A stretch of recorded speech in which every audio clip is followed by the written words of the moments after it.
It's time for Twit This Week in Tech, my last show for a month, so it better be a good one. And you know what? It is, because we've got Florence Ion, Mike Elgin, Seth Rosenblatt, lots to talk about, including Mike says California's putting him out of business.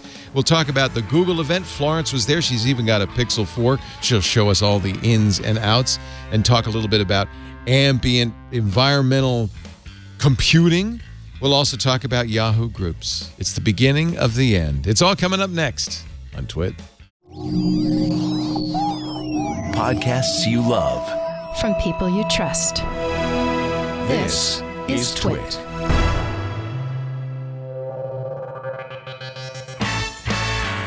This is Twit, This Week in Tech, episode 741, recorded Sunday, October 20th, 2019.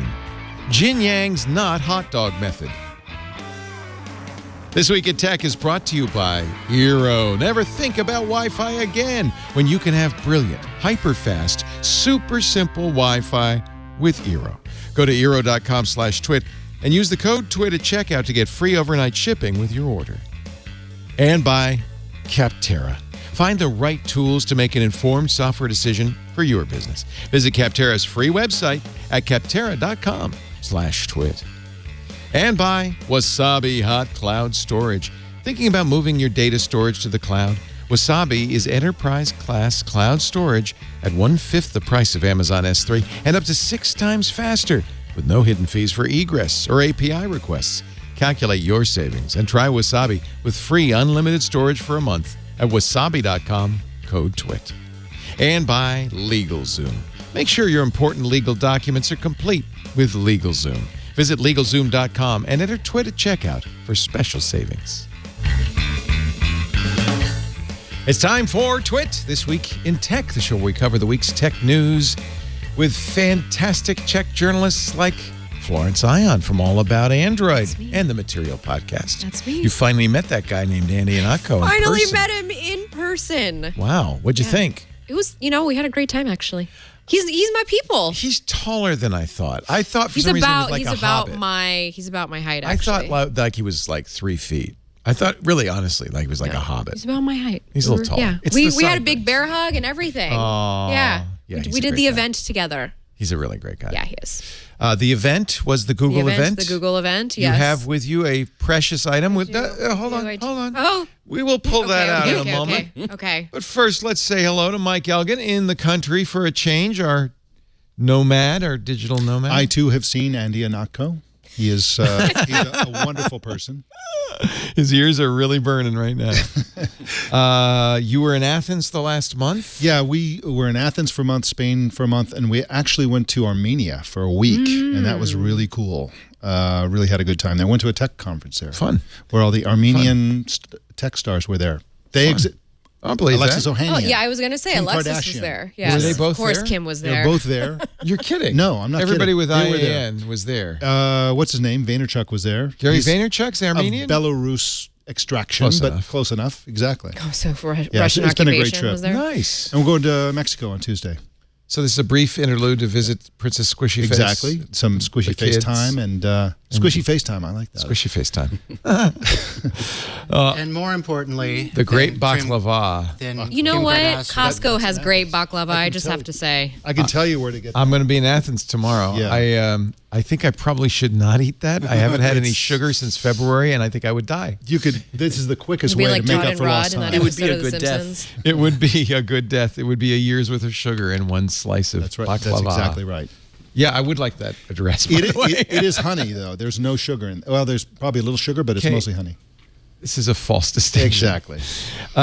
Seth Rosenblatt is also here, security guru, editor-in-chief at the Parallax, the-parallax.com. Hi, Seth. Hello. Welcome back. Nobody's called me a guru before.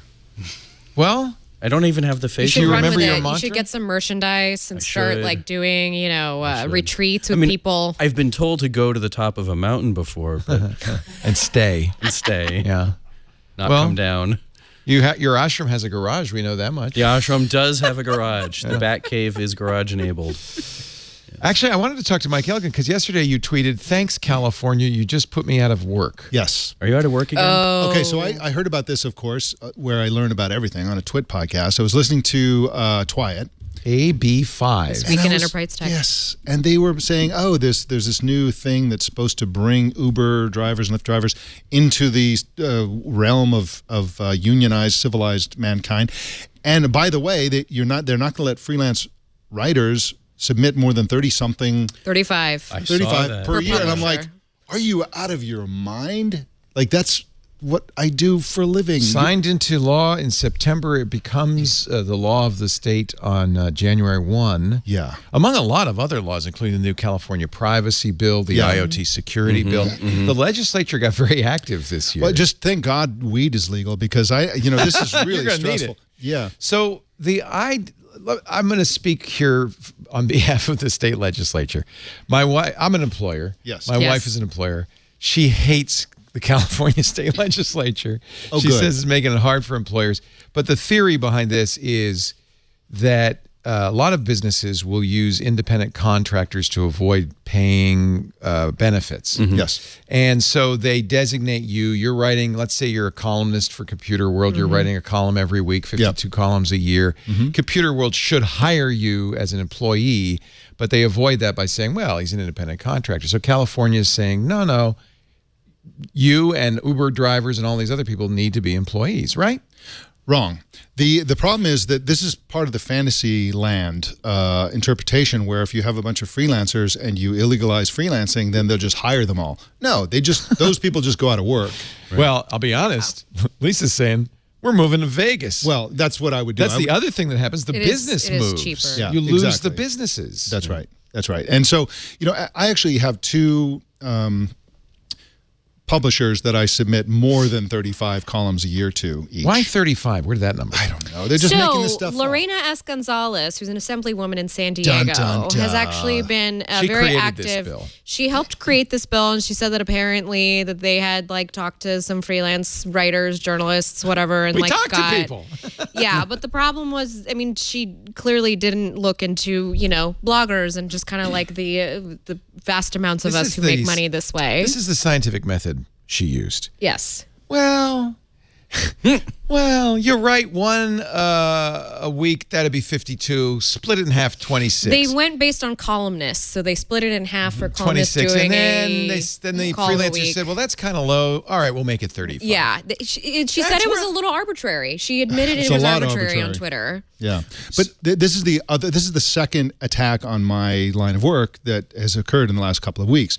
So Zuckerberg decided that, Facebook, I should say, I shouldn't personalize it. Facebook decided they weren't going to fact check political speech, which got all the press, and also opinion columns. I'm like, wait, you're not going to fact check opinion columns? we didn't even mention Slap that. opinion on any piece of fake news junk, and that's fine. And what does that say about opinion writers? And then this Well, thing is... It's we'll get back to AB5, Yeah. but this is more tech. Yeah. What it says is not about opinion writers. It says that Facebook doesn't want to weigh in on what the truth or fallacy of a statement. Because they're morons. No, Opinion columns are based on facts that are checkable. This is like, who doesn't know that? It's like, they're not No, fact. but if I say in my opinion column, Facebook is evil, Yeah. you might say that's a fact. But, well, it's... You might not. Okay, but nobody says that. There's no such thing as a column that says that and doesn't go, to say why. Well, no, that's what opinion columns do. But and I think the same thing with political ads. In fact, the FTC, and this is what Zuckerberg brought up,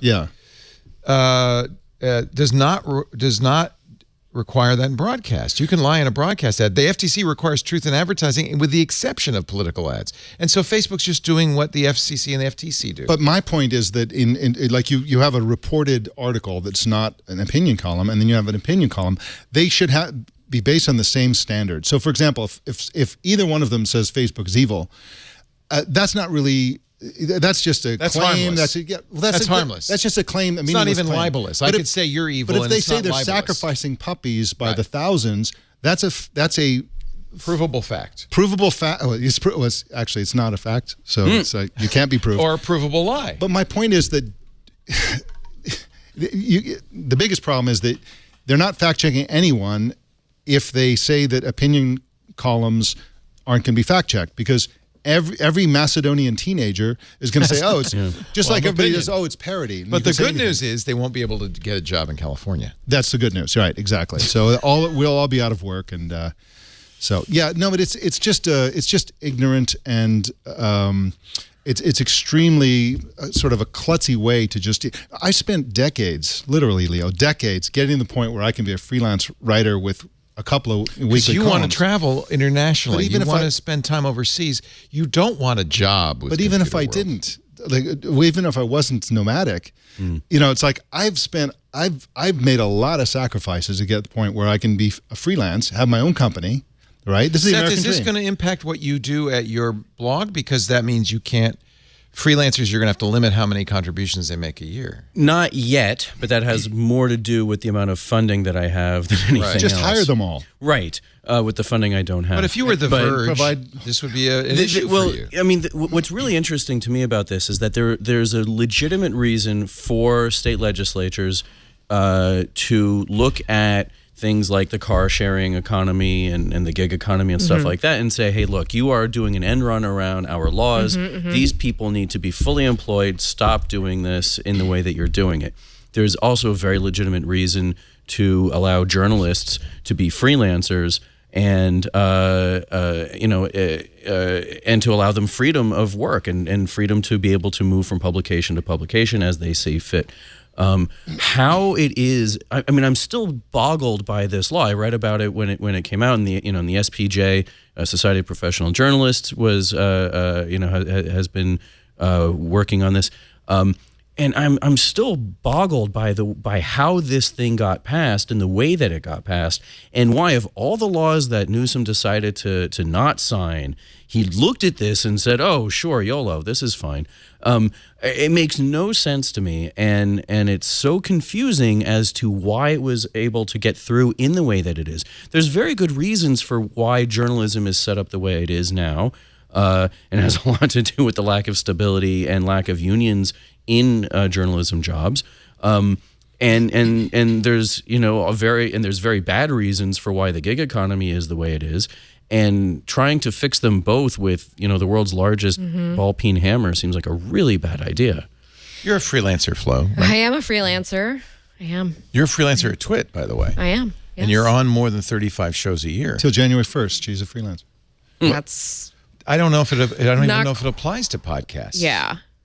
I don't even know. I don't know if it applies to broadcasting. Apparently it doesn't, at least according to I the didn't even think about that being according on to my. my Anyway, imagination. I'm gonna keep coming in until you guys lock the door on me. But I'm in my part right now. My husband said to me this morning because we were talking about it. He's like, you know what? You got to go do your Democratic thing and go get signatures to get this amended. So being that I'm here in California, I'm stuck here. I'm building a family here, and I've been here all my life. Like, I'm gonna have to go do some grassroots campaigning to get this amended, because yelling at Lorena on Twitter is not gonna get it changed at this point. She's so being yelled at a lot. Which I completely understand, and absolutely, of course, that's what's gonna happen. But I have to do something, and being that I live in this state and I have the privilege of having a husband that has gets benefits for us, I should go find some time to do some grassroots campaigning and go the old diplomatic way. That It's the also American government would the like us case. to go. We shouldn't be too naive about the political process. Yeah. This is, it goes in effect January 1st, but then the state has to try to enforce it. Then it goes to the courts. There's a long road before this actually gets enforced in January. I don't, and I haven't studied it very closely. I heard about it on Twiat and haven't had time to study it. But is it when the company is in California? Is it when the employee is in California? I don't know. Employee in California. The employee in so, California. Well, I just yeah. moved to Paris. I'll tell you who it affected is Aunt Pruitt, who is a freelancer for Tech Republic. But as soon as he moved here, Tech Republic said, sorry, we can't employ you any longer because you now live in California. Yeah. And so there's definitely an impact. Yeah. And it's an impact on a lot of the people that I know and we use. And the tech industry is full of freelancers. It feels to me like a creepy end run around the First Amendment, because essentially what they're doing is they're saying, yes, oh, wow, there's this rise of independent journalism. How can we stop that? How can Should we suppress it? And should journalists be exempt? And maybe this is just for Uber and Lyft drivers? I wonder how Uber and Lyft drivers The feel idea about was to actually, the idea was supposed to be to protect us, Right. from what I understand, to make sure that if we are working this much for a certain should get publisher, we should be considered an benefits. employee. So, if Twit wants to make me an employee. the problem is that who am I going to be an employee for? I write Yeah. I write for a new publication called Insider Pro, right? I'm and I write for Security Intelligence, I write for Fast Company, and I write for some other publications.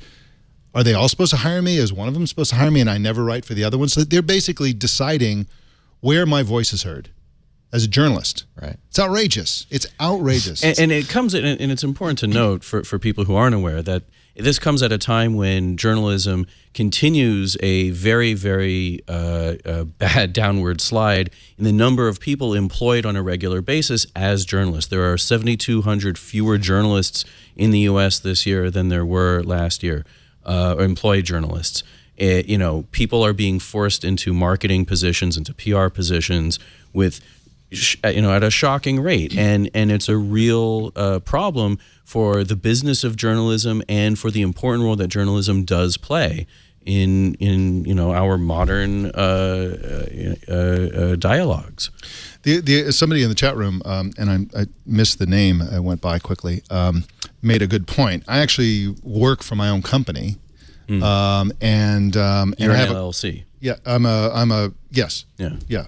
Based in California, idiotically enough, and so I actually have a contractual relationship from company to company, technically. So it's not about me personally, but it's. If that loophole, though, is widely used, why wouldn't every Uber and Lyft driver do it? Then the legislature will throw that one out. It's funny in Mexico. That looks like you're hiding. In Mexico City, freelance status. Uber is fantastic, but the driver is never the person who owns the car. Right. So the person who owns the car hires a driver. Right. And That's how just how it works taxis there. are. Yeah. Yep. Yeah. Oh, you mean Uber and Lyft are taxis? Kind of. Did I say that? Whoops. Kind of. Are they trying not to be taxis? Well, they don't want to be considered taxis, but you're just carpooling. right, just carpooling. That's what they say? It's ride sharing. And here's the build is ride sharing. And here's the question. I understand the theoretical thing. Somebody wants to give a ride. Somebody wants a ride. So they put them together, and that's all it is. And that's clearly not what it actually is. But is being a taxi driver this amazing job where they have great health care and stuff like? Does anybody know if No. No. Well, I think it seems like they're scraping by. yeah. I have two hats to wear because I'm an employer and an employee. And I've on the one hand, I want to be very laissez-faire and just say, well, if there are bad jobs in the world, you don't have to take them. And there are people who want those bad jobs. You should allow them to take those jobs. Right? People love being freelancers. Yeah. Right? They're not Why should freelancers the because they can't state get a weigh in on job. this? It's like ridiculous. Well, Is there so- widespread exploitation? Is that the problem? Well, there are in the taxi industry, sure. There are in But then the don't take journalism that too. job. But then don't there are take in that journalism job. too. The problem is in journalism, it's a lot harder because people don't know what the market rate is. Sorry, $15 a post. a career is in not the journalism, market if you're rate. not in broadcast, is a vow of poverty. It's not a great job whether you're I employed knew what or I was not. getting into when Well, I it's like the majored old. it in It's college. like I probably said this last time. It's like the old joke: the difference between a journalist and a large pizza is the large pizza can feed the family. and it'll be funny until both we're not the very dead. breadwinner tasty, for that though. reason. Yeah, right. But is it the state's job to say, companies, you got to pay these guys? Because I think you're right, Mike. That doesn't mean that they will. Yeah. It just makes it harder for everybody. I mean, Yeah. I think in the tech industry, especially, this is important. We know that tech companies have been using freelance and contract employees as ways of getting around people who are otherwise doing 35 plus hours a week of work, especially in low wage or minimum wage jobs. So the intent behind the bill clearly seems to be on the up and up. What worries me is this particular part of it. And it doesn't just affect journalists. It also affects people in Hollywood working on TV shows, working on movies, because a lot of those are freelance. Now some of them have union protection because of what's the union there? Can't remember the name of the union, but the Writers Guild. Sorry, of course. But for others, I mean, this is simply going to force journalists either out of California, or journalists outside of California are going to benefit at our expense. Let's make it bigger than journalists. Is it, as the San Francisco Chronicle says, is this killing the whole gig economy? Is this bad for everybody who's a gig worker? And is it bad to be a gig worker? Are you being taken advantage of? It doesn't feel that way right now. I mean, I think that could become the case. Again, I feel like whenever there's opposition to some new version of something, there's all this outrage as if the old version was great. Let me give you not to change the subject, but like prisons. Like, everybody's against private prisons. They're awful. Right. They're awful. How are the public prisons doing? Like, they're awful too. And like, They lack toast accountability. Rikers. At least nobody's making money on and them. I mean, I'm actually glad you brought that up, because one of the issues here is accountability. You've been freelancing. I mean, I haven't really done a lot of freelance work, because when I left CNET, I founded the Parallax, and this has been going on for 4 years now. Yeah. But you've been freelancing a really long time. What rates are you getting paid? You don't have to share, but what, like, compared to how they were, because I've heard from friends of mine who freelance at places where what they got paid for an 800 to 1,000 word piece in 2005 is unchanged from what they got paid for the exact same length piece in 2015. We're lucky to get 20 cents a word. So I mean, so clearly journalists are being taken advantage of, and it's clear that it's it's don't think not that's good clear. for wages. Yeah. But it is good for freedom. The difference is that a lot of journalism, especially if you're in tech journalism, you can do from a beach in Thailand. Why are we not all on a beach in Thailand? But because the sun is the screens aren't there yet. Basically, that's the only For reason. the record, I did I'm not go pasty, freelance so that I could travel the world. I went freelance because I left a really, really difficult job, and this was the only thing that I had the opportunity to do to still be able to contribute to my family but household. this is my point. Very few people go freelance because they can't get a job. They do it because they want to be freelancers. So just in my own that's not what Flo was saying. Yeah, I know, but there's no way. I did not have time to find a job. I needed to immediately start making money, and so the wheels just kept on turning, and now I am where I am. Right. Still freelancing. It's not to say I haven't been. But what I'm saying is that you chose to go the freelance route rather than to look for another job route. I did it out of desperation. Okay, but yes. but you made that choice. What this bill is doing is saying, no, you don't get that choice. You have to do the one you didn't choose. Yeah. That's the one you have to do by law. And in my own case, I can make 3 or 4 times as much working as the editor-in-chief of a magazine in New York City that I make as a freelancer. But I choose to be a freelancer for my own reasons. And I don't think it's any of her business whether I make that choice or not. I don't like her forcing me into choices that I've rejected already. It's outrageous. Well, and there are no protections either if the employer decides not to employ you.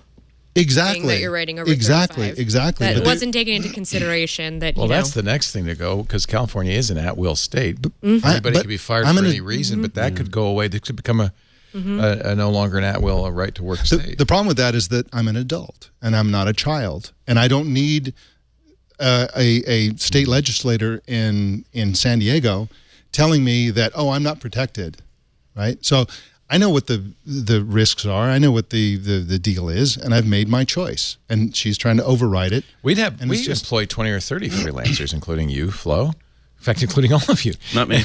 Not you. I don't give you any money. No. Should you be? But no. Free coffee. Because then I'd have to. I mean, I got don't free know. water. If I paid you, I'd have to kill you. Or seltzer something. water. But I'm thinking of a lot of our shows. I mean, Paul Thurrott and Mary Jo Foley are freelancers. Andy Anako's a freelancer. Renee Ritchie's a freelancer. Almost all our shows, we use freelance hosts. I shouldn't be saying this out loud. We pay each and every one of them and give them fine benefits. Yes. I don't think our business would be a very different business if we had to all use staff hosts. There'd be a lot fewer shows and a lot less hosting work. Seth, do you hire freelancers? I have in the past, yes. Okay. But if this goes into effect, and let's say you did have people who are doing weekly columns, for example, would you, as a result of this, hire them and give them full benefits and the whole bit? One of the...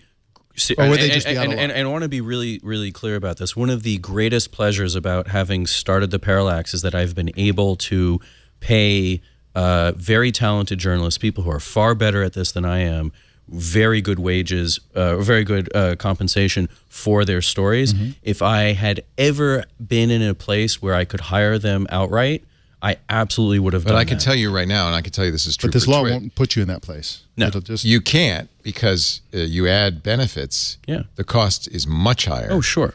And if I had to have 20 or 30 more employees, we wouldn't exist. But Leo, all those freelancers you talk about have other jobs. They're doing this is a side hustle, Right. or something like that. So it's like this is the beauty of freelancing is you can diversify your income streams, right? And it's like it's a great But there's not a lot of jobs out there for those of us who do want to have full-time jobs too. right. That's why freelancing is so There's great. They're not going to give. That's why it's- they're not yeah. going I to think give you a there's two job. sides. Yeah. I They're think just there's two sides to this. Exactly. they're honestly. not I do. going to give you a job. It They're should just be going to take separate away your from- current job. I understood what California government wanted to do for Lyft and Uber drivers. I was very much in agreement with it as a California voter, but then I saw what it was going to do to my business, and Right. I was like, why couldn't you guys just do something separate? Like, so I'm gonna have to go to the grocery store and get signatures. Yeah.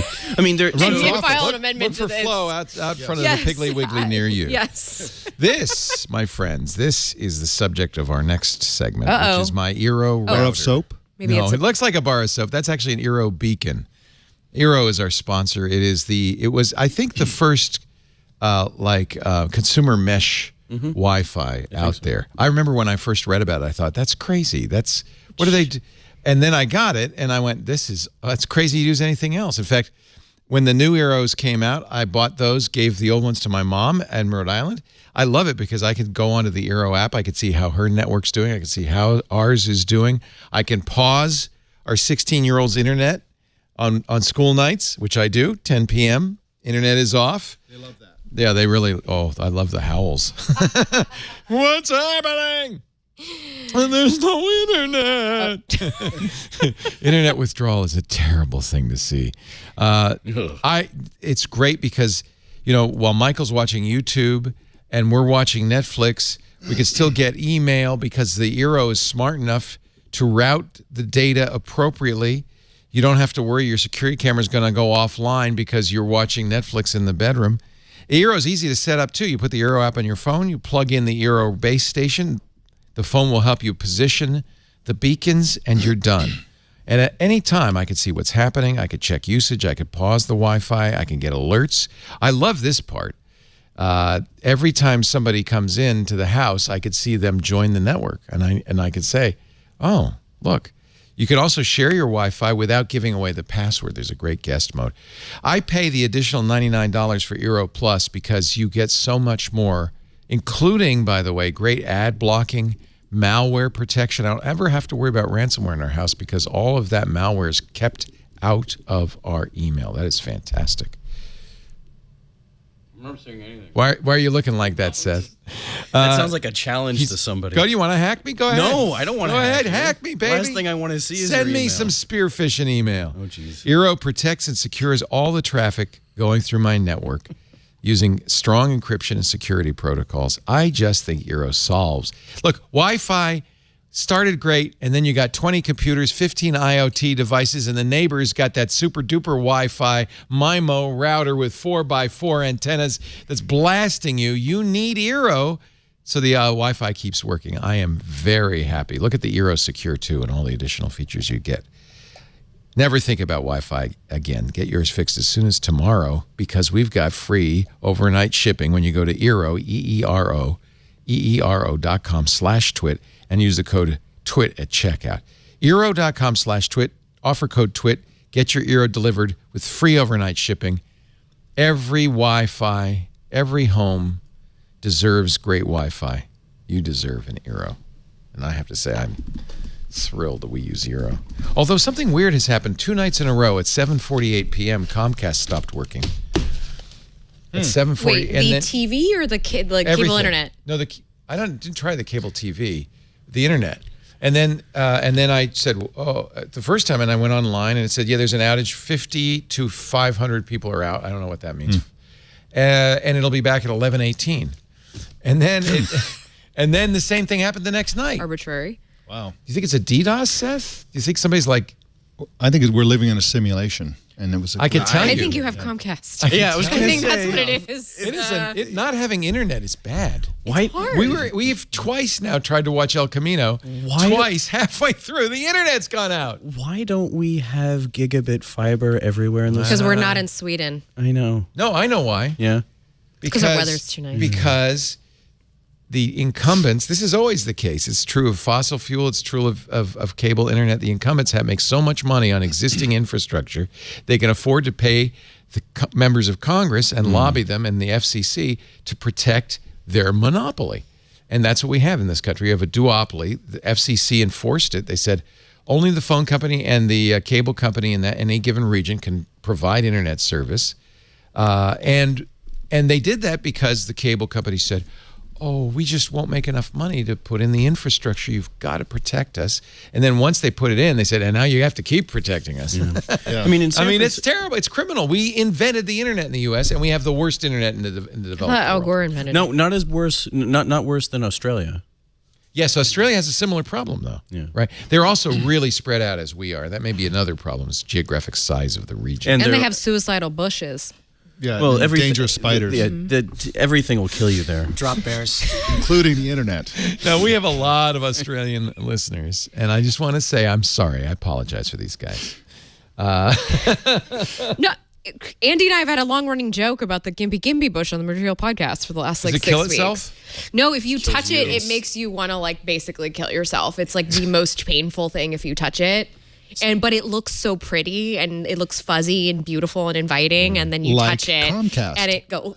It is. Yeah. It's Does the Comcast look it's fuzzy the and beautiful Comcast to you? of bushes. Before you start using it, then you want to kill yourself. You're like, I'm actually. So I'm also, actually. magically, my bill is now gone up to the point where it's just pushing $300. Oh my god! I know. It was $200 a You year do need ago. to knock the kids off the internet. No, it's just bring they- down the. So in SF, I have the option of switching to Sonic Gigabit, which You are so I, Must lucky. be nice. Which I am. John just got Which gigabit I'm- fiber here downtown. Nice. Are you getting it, John? He's out to go get the fiber. You just ran out the door. He's gonna come He back got with the some card on Metamucil. his doorknob anyway. So. Yeah. You So- like it? Well, no, I haven't switched to it yet because I'm worried that in a house with 5 people, 6 people, I have roommates, and everyone has their own bedroom, so there's that. I'm just going to hang this on my mic and hope There it that is. Yeah. Sonic comes and says, oh. There'll be a sponsor. Actually, for we you. have 10 gigabit symmetric Sonic here. Oh, nice. Pretty nice, Nice. fiber, right? That's why I download a lot of things when I come to Yeah, this whenever you come office. visit, Yeah. download do. all you I want. do. It's All your free. I've been torrenting. updating my apps right now. The Actually, bits are free. The My torrenting. son lived in Roseville for a while, and he had Consolidated Communications, blistering fast fiber in his apartment. And I just go over there. I mean, I would hook in an Ethernet would be like 700 down. It was so like good. Midas, like the yeah, golden We have touch. so many I problems. cried when he moved. Yes, we do. We have so many problems globally and even in this country and even locally, like the wildfires that are going to burn up the That's entire... why we need the internet. We need something to distract us from all of it. Okay. Well, Complaining okay, about so- your internet. Take me to a happy so, place. So someone in the chat room just brought this up in a slightly snarky way, but they're absolutely right. Should internet be a public utility? Yes. So in my mind... Because we've done a great job of maintaining other public utilities. I mean, I agree. I do think No, it no, should here's be. how but- you but- solve it. Yeah. Oh, yeah. I'm all ears. By the way, yes, more blackouts coming. In fact, I don't want PG&E having my internet, please. Comcast... well, they're not public. They're not public. Comcast, PG&E... Can we say that they're evil? Is that allowed? They're evil. they're evil. That's just an opinion. There's Facebook Oh, won't yeah. fact check We it. may actually shut down again next week. I should just warn people. Yeah. We had a blackout, but they're apparently heavy winds. High hot winds are coming High next hot week. winds. A high hot one's coming your way. So, what was I about to say? I forgot now. What did you Here's ask? what we should do to fix the internet. Should it be publicized? So there's a very simple. There's a very simple solution. Metropolitan areas Yep. should, whether through eminent domain or through investment, build the infrastructure and then lease the infrastructure to multiple commercial entities to provide the internet over that infrastructure.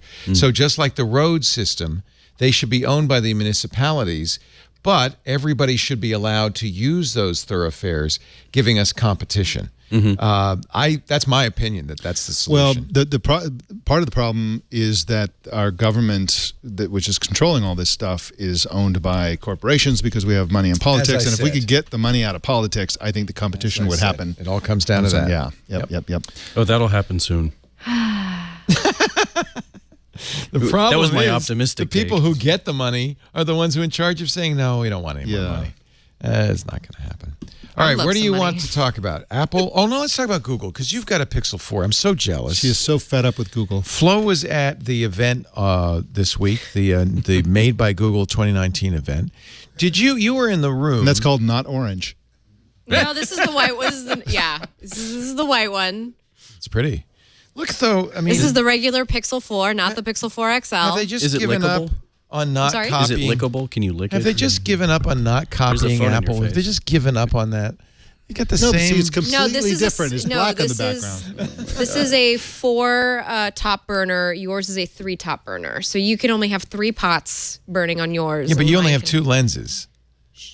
It's an electric. 2 of the stove. burners. It's an electric. They're stove. holes, Leo. They're holes. That's all that matters. So There's holes in this logic. the general consensus on the Made by Google event, for those who weren't there, you were there, but for I those was who weren't there. there, was it was incredibly dull.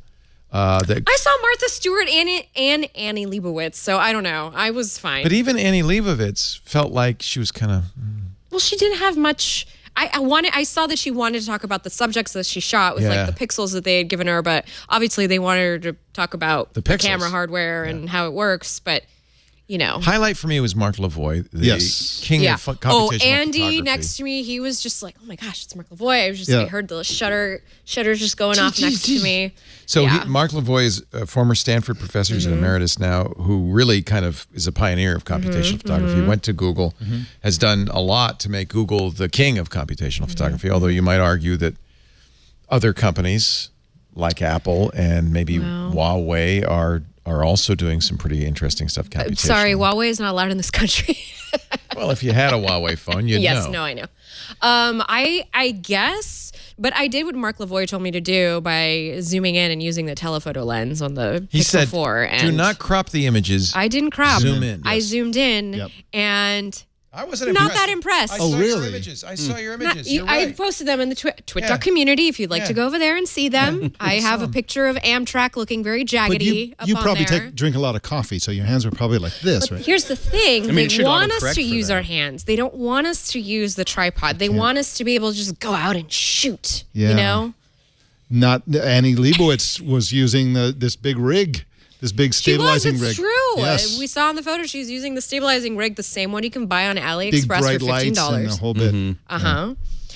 Yeah. So it should be in the all about Android category somewhere. Yeah, I was just going to find your pictures. Yeah. Pictures.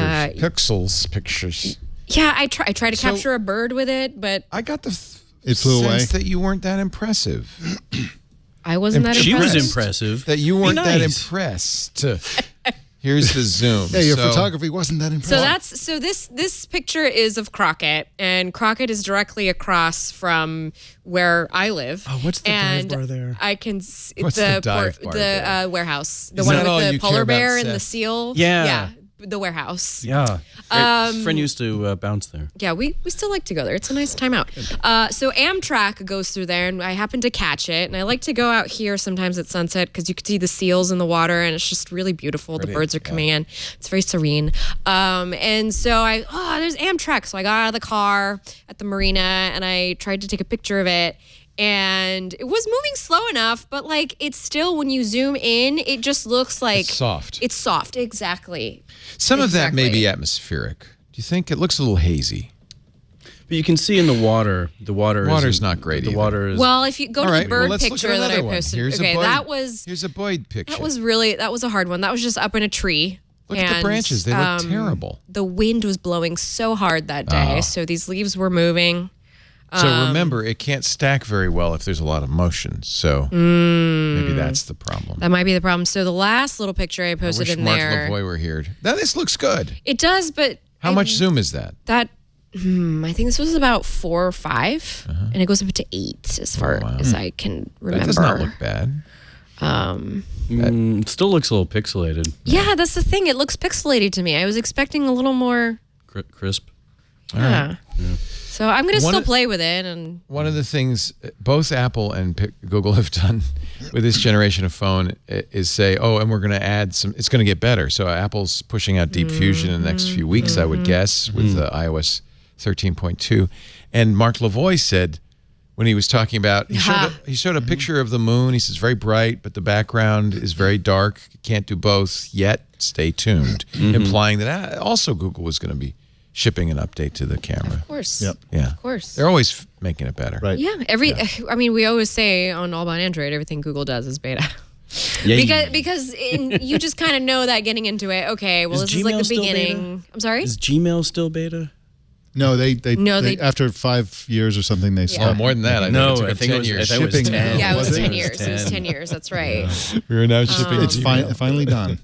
So you kind of before the show were saying, yeah, Pixel 3 might be a better choice for a lot of people. Not why spend $1,000 if you've got a Pixel 3? I really miss the fingerprint scanner on the back. Oh, show me face. How fast is face? So Why are you wiping it on yourself? I know because it's instinctual. Oh, okay. Oh, that was quick. Look, it unlocked. I wasn't even it was looking unlocked at it. before she even looked at it. Here, let me cover your eyes and see if it unlocks. Oh, yeah, no, try. Are you dead? It Nope, still unlocked. works. For those of you listening, I put my hand across her face. I mean, it wasn't just her eyes; her whole upper head is gone. So when- it's still unlocked. Is there no fingerprint biometric at all? It's gone. None. 9. Good grief. 0. Zilch. Nothing on the front either? Can't So do- this was a story, and actually, Seth, I'd be curious what you thought about this. This was a story. Google apparently in the pre-release versions had a switch, as Apple does on the iPhone, that says "require attention." I want to see your eyes. But in the release version, your eyes could be closed. Somebody, BBC tested it with people pretending to be asleep. It's still unlocked. Worse, you could be dead. Yeah, or decomposed. Or have somebody's hand across Once your they forehead. recognize your facial bone structure, then Apparently. plastic Well, they make surgeons you- will they benefit. make Is that a you- security issue? The eyes fingerprint sensor still works when you're dead too. Also, the Yeah, Soli, well, until that decomposes. the Soli chip radar should be able to penetrate Earth and the top of a casket. So fingerprint does not work if you're dead and cold. So the fingerprint, at least as Apple, if you're just cold as on the inside? Apple used to implement it. you can warm somebody's finger. Yeah, if you cut off their thumb and put it in the microwave won't for work. 30 seconds, You can microwave it. Okay. What if you're emotionally dead? Right. If you're dead It just inside, won't work. it'll still work. So, but so it sounds like you're saying that's a tempest in a teapot. I mean, it's not a non-issue. It's certainly something that I think we should have the ability to control. It'd be nice to have that switch that said your eyes have to be Your open. eyes have to be open, or you have to be making a particular face. I don't know. But I would love it if one of these companies mandated that to use their facial recognition to unlock your device, you had to make some kind of goofy face at the phone. That would be brilliant, because who would know a goofy You face could do you're that supposed to now, make? right? If I did the face recognition, we should try this. Okay, when I get my Pixel 4, I'm going to try, okay, this will be my face. Yeah. That's a good one. And then- were you practicing? Still works. It still works. She's sticking her tongue out. No, it doesn't with your tongue out. So that I think that's a good point, Seth. Only you would know, except that people would gradually learn that every time you looked at your phone, you went that there was something going on. Yeah, like the pattern unlock. I actually have a lot of problems with facial recognition on phones as the only way to unlock the It's device. nice that's to have biometric. multi-factor or additional. People who, I mean, as a motorcyclist, people who are on their phones on cars in cars all the time make me want to strangle them. Oh, And so you're saying if they're it gonna were have- they're gonna do this to because unlock it. with Soli, you probably don't even have to lift it. You just look down at it. Oh, you're Yeah, gonna what love could the be new wrong with version of looking down Android at your Auto. phone in the car. This is the first phone to ship with an actual radar chip in it. That's the Soli I chip. haven't. It done has to be anything. approved by the FCC and the equivalent worldwide. In fact, I understand you can't buy Soli's not India. turned on in some countries. India, It's not. France. They're not going to sell the phone in India. Mm-hmm. Google says that they whitelisted, right? So it's like U.S., U.K., Canada, Australia. No, I think Canada you and most can't European still. countries. So Oh, okay. Five Eyes in Europe. right? huge number. Yeah, huge number exactly. And Five Eyes will unlock the phone really well, Yeah, well, really fast. But yeah. but it's really not a global phone because of the Soli chip. And if I, as a Soli chip user in the U.S., go to a non-Soli country, it just stops working. That's what's interesting. Disable It's it. geofenced. How do I get into the phone It's geofenced. without a fingerprint Well, reader? you How do I have do a backup with a pin, right? So it just says I can't do it, And that's the only way I can get back into the phone after After you it's been restart, off. yeah. And Which is interesting because Google, one of the selling points they use with Google Fi is you can take these phones to any country and they'll work as normal, and Like you'll T-Mo. just pay your T-Mo or whatever. But you'll pay the exact same price as you would. You don't have to get a special international plan or anything like it. Is a Fi phone. So that's interesting because it feels like, I hate to say this, Google's copying Apple. Apple gets rid of the fingerprint reader. Google gets rid of the fingerprint reader. Apple gets rid of the headphone jack. Google gets rid of the headphone jack. Does it seem? I mean, maybe It feels like a consumer response to consumer. It's driven by need and demand. And this is what we want, not that Apple's. I mean, but these debates were happening a decade ago with browsers, right? The big thing was, is Internet Explorer going to copy the latest feature in Firefox? And the answer is, you bet. Now it runs Chrome. And now, well, except now Chrome and Firefox are doing their thing and competing. It's all, to me, as far as I'm concerned, I think like the more important issues are, how do these devices handle the things that consumers need to be concerned about and businesses need to be concerned about when it comes to privacy, security. Well, you're a security guy. Is Face a bad idea? I think Face is not a bad idea on the face of it. But I think, but seriously, I think it's something that should be an option. I think making it the only biometric, especially after Apple and Google had such great success with fingerprint readers, that forcing people onto facial recognition biometrics, that is a bad idea. I think it's too soon. I think the technology has not yet been figured out. I mean, we've had biometric fingerprint readers on laptops for a decade and a half or 2 decades prior to phones. So we should point out, though, that there's fingerprints and there's fingerprints, that there's Face ID and there's Face ID, that some are more effective than others. Apple, in fact, said that our fingerprint reader has 1 in 10,000 false positives. Our face reader has 1 in 1 million false positives. So they pitched it that it was more secure. The fingerprint reader on most laptops until recently was not particularly good. Right. It was Apple's purchase of whatever the company was. The Israeli Authentic or something. Oh, Authentic. That was it. That allowed them to really push the development of it, and and that spurred the market. I'm just concerned that with how little we know about how facial recognition data gets used, but it's stored. I mean, all cases it's stored on phone. It's not sent to the cloud. Apple doesn't send it to the cloud. Google doesn't send it to the cloud. It is on phone. Right. They're not sending your face metrics somewhere else. They're sending a hash. Well, I mean, they are sending a hash, and they do know it's an irreversible hash, though. Somebody given that hash is not going to get some information about you. They do know when it fails. They do know how. I mean, they're obviously getting something from it because they're able to improve telemetry. It. Yeah. I mean, in truth, the biggest risk is the mass acceptance of face authentication, where people are like, "Yeah, I'm already doing it with my phone." But it's a net benefit because until recently, people didn't lock their phones at all. Right. When you had to enter a 4-digit code, even.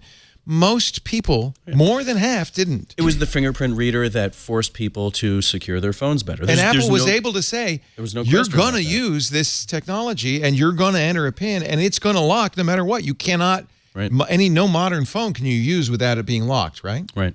But the reality... So that's a net gain in the long run. Well, I mean, you can set them to... You can still turn off locking and all that. No, you can't. No, you can't. You can't? No. Not on iPhones, not on Pixels, not on Samsungs. I don't know any else. You can't just walk around and with naked, unlocked phone. I was totally guilty of that until I had a fingerprint reader on my computer, on my phone. His phone will recognize him when he's dead. He's still better off than a phone that didn't have any protection. But the difference is that now that we have biometrics on the phone, all kinds of applications have emerged that rely on that. Okay. Think about like LastPass. My bank, my LastPass. So that's good though. One of the major issues is that at least in the U.S. we haven't yet sorted out legal ramifications of biometric login, and it's still not considered a key that you know. Right, even though it's your face and it's unique to you, and so law enforcement agencies don't necessarily need a court order in order to force you to unlock your device. That for one thing, that's problematic. The other thing is that there is potential for abuse when we've seen demonstrated that you can show a photo of a person to a phone with facial recognition and have that device unlocked. You can't really do that with fingerprints easily. Yes, but now that we're in the world of GANs, which is the technology behind deepfakes, you can actually generate, and you can do brute force attacks on password. Soli is smarter than that. Apple's Face ID is smarter than that. You can't show it a picture. That's why you have radar. That's why you have these depth sensing cameras. You have to make a 3D model, and even then, there's also infrared sensing. So you need to have it heated. It becomes more and more difficult. You're probably right. You can make a simulacrum that would unlock a phone, but it is non-trivial. I think that we're beyond that time. Now, on the other hand, the Samsung S10 and Note 10, which have I've never liked it. A kind of a crappy ultrasonic fingerprint reader that's really slow. It often fails. It turns out, if you have a screen protector on your Samsung phone, it's not reading your fingerprint. It's reading the pattern on the back of the screen protector, and so anybody can unlock your phone. Samsung says we're going to try to fix this this week.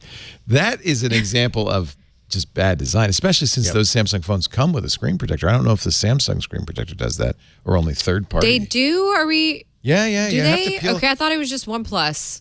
No, Samsung weirdly comes with a screen. I thought, why are they doing this? I guess because so many people like it. Yeah, it's convenient. I always peel it off. Really? Yeah. That's brave. Look at this, face down on the table. The man owns 30 phones. It doesn't matter if he. I don't care if a phone dies. I give it to my kids. Maybe laugh too hard. All right. I don't know what to say. I think on balance, it's good. Any security is better than no security. Yes. You're right, Mike, that a lot of software, like our banking software, suddenly I can unlock all my financial stuff with just face. If that face is wrong or bad or not good, that's potentially a problem. I just tried to set it up with my bank on Pixel 4. It did not ask me for it. So. Oh, really? Yeah. You have to turn it on. You have to go in. And by the way, they make you sign at least my bank, all my banks make you sign a very long, multi-page disclaimer, which I think boils down to, if this doesn't work, it's not our fault. It's not our fault. You're taking all responsibility. I just like the idea that this because so much valuable stuff is in this phone, is secured, and my banking information is further secured. I just feel like even if it's not perfect, that if somebody's targeting me, they're going to get in. If they can build a 3D model of my face with an internal heater, they can get in. But I want some speed bumps. That's all we're talking, right, Seth? I mean, ultimately, security is just speed bumps. Well, you can also use Face ID for two-factor authentication. You just need another factor. The other thing is, I think the truth is that we're to the point now where it's too late. It's not even worth having the conversation. Face ID and face authentication and face everything is here to stay forever. It's like... We're not going to go back. I know that some governments want to ban it. We were talking That's temporary. They'll bring it back later. It's cutesy marketing too. Well, there's certainly a difference between facial recognition to unlock your device and facial recognition used by police on the streets, used by law enforcement, or used by private companies for retail and marketing purposes. And I think one of the real challenges, the state of California has banned law enforcement from using until 2022. And the theory is the real problem is false positives, people of color, women are not accurately represented. So until we can fix it, let's not use it. Right. I think that's sensible. But they will fix it. Don't you think, though, Seth, if you're Taylor Swift, we know Taylor Swift uses this in her stadiums, there's people stalking her, there's face recognition used at the gates to make sure those people don't enter the stadium. Oh my gosh, that does not seem bad to me. No, I think there are legitimate uses of facial recognition. I think that there has to be a much more robust public debate about what those are. I think that relying on lawmakers who have struggled for decades to figure out how to construct a decent password to be leading this debate is a problem. But I also feel that it's a problem for the tech companies to be leading the debate because they have a financial investment in this that goes far beyond anything else. I think there's more. I think this is actually emblematic of a massive problem with tech, which is that the more advanced tech gets, the harder it becomes to accurately talk about what the problems with it are and figure out who the stakeholders are and figure out what the responsibility should be. There's no discussion except in a few rarefied circles of the ethics of what's going on. That worries me deeply. And I think overall that we are not really, we as a country and we as a society are not really talking about what we want this for, what we don't want this for. Do we want it to stop Taylor Swift being stalked? Sure. Nobody wants her to be stalked except her stalkers. Right. But what else? Do we want to be walking past T-shirts in a shopping mall? Hello, Mr. Anderton. Right, and then have your phone vibrate with ads for a discount for T-shirts? That sounds horrible. What's the price? Who cares? My point. Well, no. My point is the public will care because people will give away their privacy for $3, but that's why it's up to us geniuses here on Mount Olympus to make these decisions for them. So you opt in, right? Well, the biggest confusion around face recognition technology is that it's all lumped together. So, for example, the way you need to use Jin Yang's not Hotdog method for weeding out stalkers. You don't recognize everyone who comes in. It's like, oh, there's so-and-so, there's so-and-so. No. Mike has just made an obscure reference to Silicon I brought that Valley up to the Android Arena, by the way. Fantastic. Fantastic. No, but it's like not stalker, not stalker, not stalker, meet, stalker. Right? That we can all get behind that approach to Face ID. There's nothing wrong with that. As long as you're not trying to identify everybody and keep a record. What's wrong with it, though, is the police use it and every other black man is identified as a perp, even though he's not, just because he's African-American. That's problematic. Sure. It's absolutely problematic, and it's great that they banned it for that reason. It's also emblematic of a larger systemic issue. Well, yeah, sorry. In other words, it's exactly like it was before when they were using their own. Yeah. And we have to consider tech companies developing technology, especially something like facial recognition, not using it in, say, the U.S. or other countries that have more advanced debates about what the technology is for, and then selling that technology for uses that we would be abhorred by. And again, these conversations are not happening by and large. The technology is being forced on people. And I think, again, that without conversations about ethical impact and how it is that we want to proceed, we're going to wind up in a situation very similar to where we are with privacy and other things where there's issues of community standards, there's issues of what privacy means.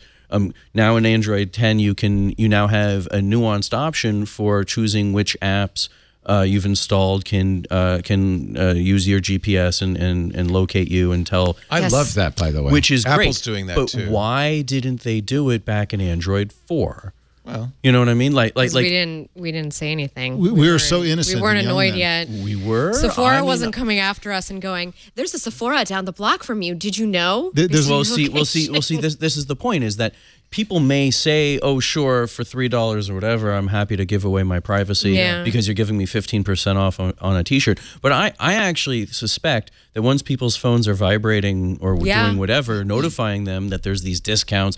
Who cares? No one's going to care. It's going to be an overwhelming deluge of nonsense. And it's worse than that too, because people in Marin County are all concerned, like, oh, we don't want face recognition used by the local city council. I'm exaggerating here, but then like TikTok, who knows if TikTok is not scanning everybody's face and just beaming that biometric data back to Beijing. Part of the problem is that most people aren't technically sophisticated enough to know what the consequences might be. That's right. It's too complicated. And nor necessarily should they.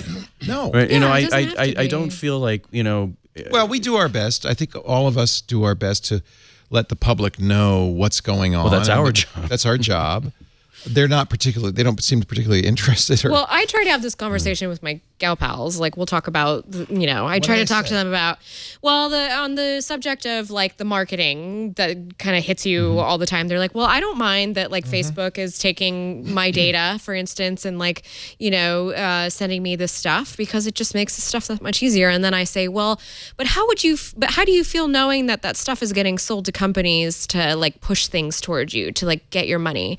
And then when you say it in that way, like, and that's not a difficult thing to say. That's a very like obvious kind of little statement to put out there. And that's when the person goes, oh, yeah, that's a good point. And then it's when the person goes, let's not invite Flo over anymore. Yeah, she's such a Debbie Downer. Debbie Downer. You know, sometimes I get that, but you know what? I feel like sometimes we are telling horror stories to people who just say, no, this is all great. What are you doing? Well, but then I tell my friends, I go, listen, guys, it's okay. Listen, because Sephora's always after me. When I'm near a Sephora, I know.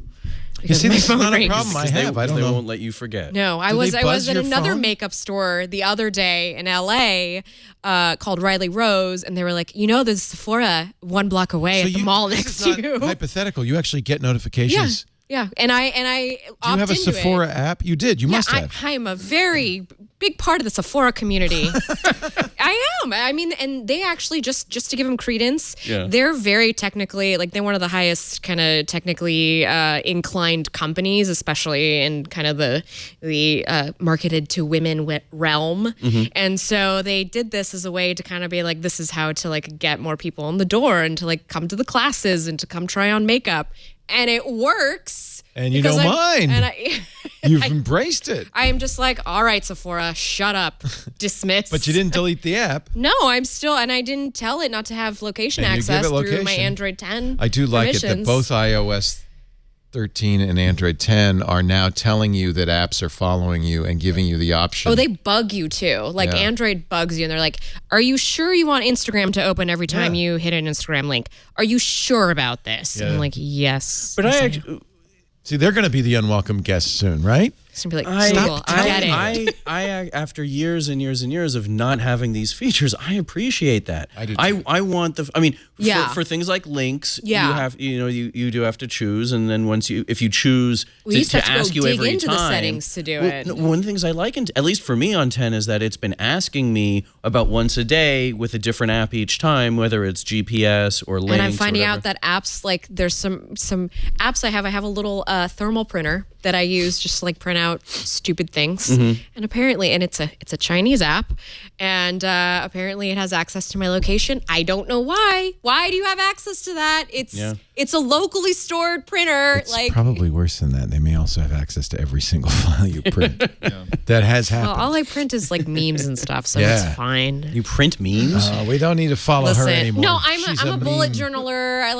I like physical media and pasting it inside a journal. That's how If you ever get an invitation to join Fancy Bear or the Russian Troll Factory, just, that may be why. I'm just saying. She's good with memes. Yeah, someone's got to be. I'm already Eastern European, so I know the Russians. Exactly.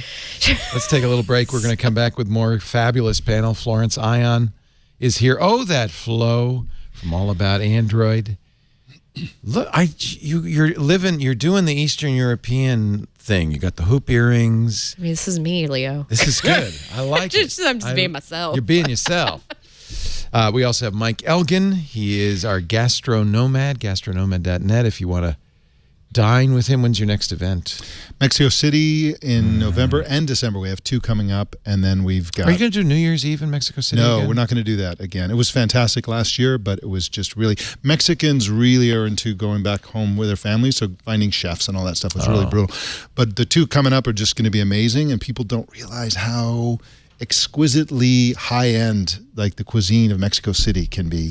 So we're going to really explore that. Well, that's why Bravo's a reality TV show now based in Mexico City. It's a great idea. Yeah, it's called Mexican Dynasties. Mexico City is the greatest food city. It's just amazing. So we're really looking forward to phenomenal food there. Yeah. Not just street food, but some of the high-end chefs. Yes, unbelievable. And we explore all the Mexican things that have been adopted by the world, like chocolate, vanilla, tomatoes, chilies, all that stuff is Mexican, and they're like Mexico City is a huge expat city too. There's a lot of folks who came over during World War II, and there's a lot of different influences there. And Our coffee guy is like this like, super genius in terms of coffee. We do all this coffee experience stuff.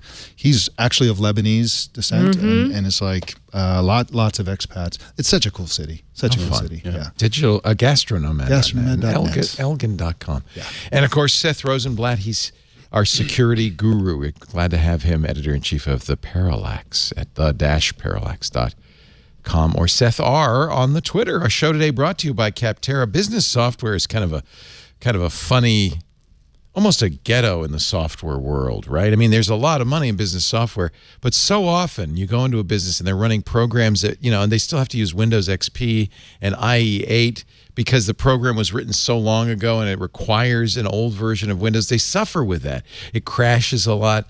I know we've had that situation. We went to Capterra and said, "Is there anything better?" Yes, it turns out there's this thing called Salesforce. Have you ever heard of it? Capterra is a directory of business software, modern, state-of-the-art, functional business software. There's great stuff out there for every business. 700 categories, thousands of programs.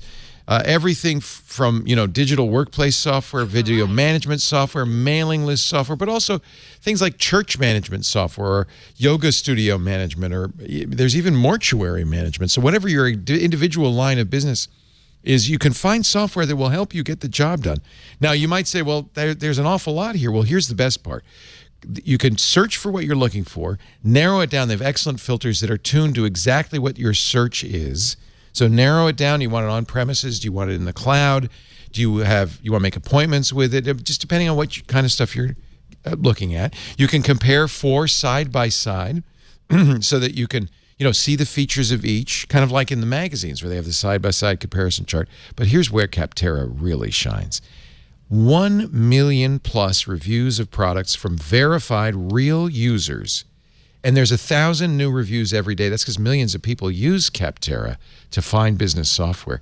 And because Capterra is free, yes, absolutely free, I think a lot of people like to leave reviews because that's a way of kind of paying it forward. In fact, if you'd like to do that, that would be awesome. There's 1,000 new reviews every single day.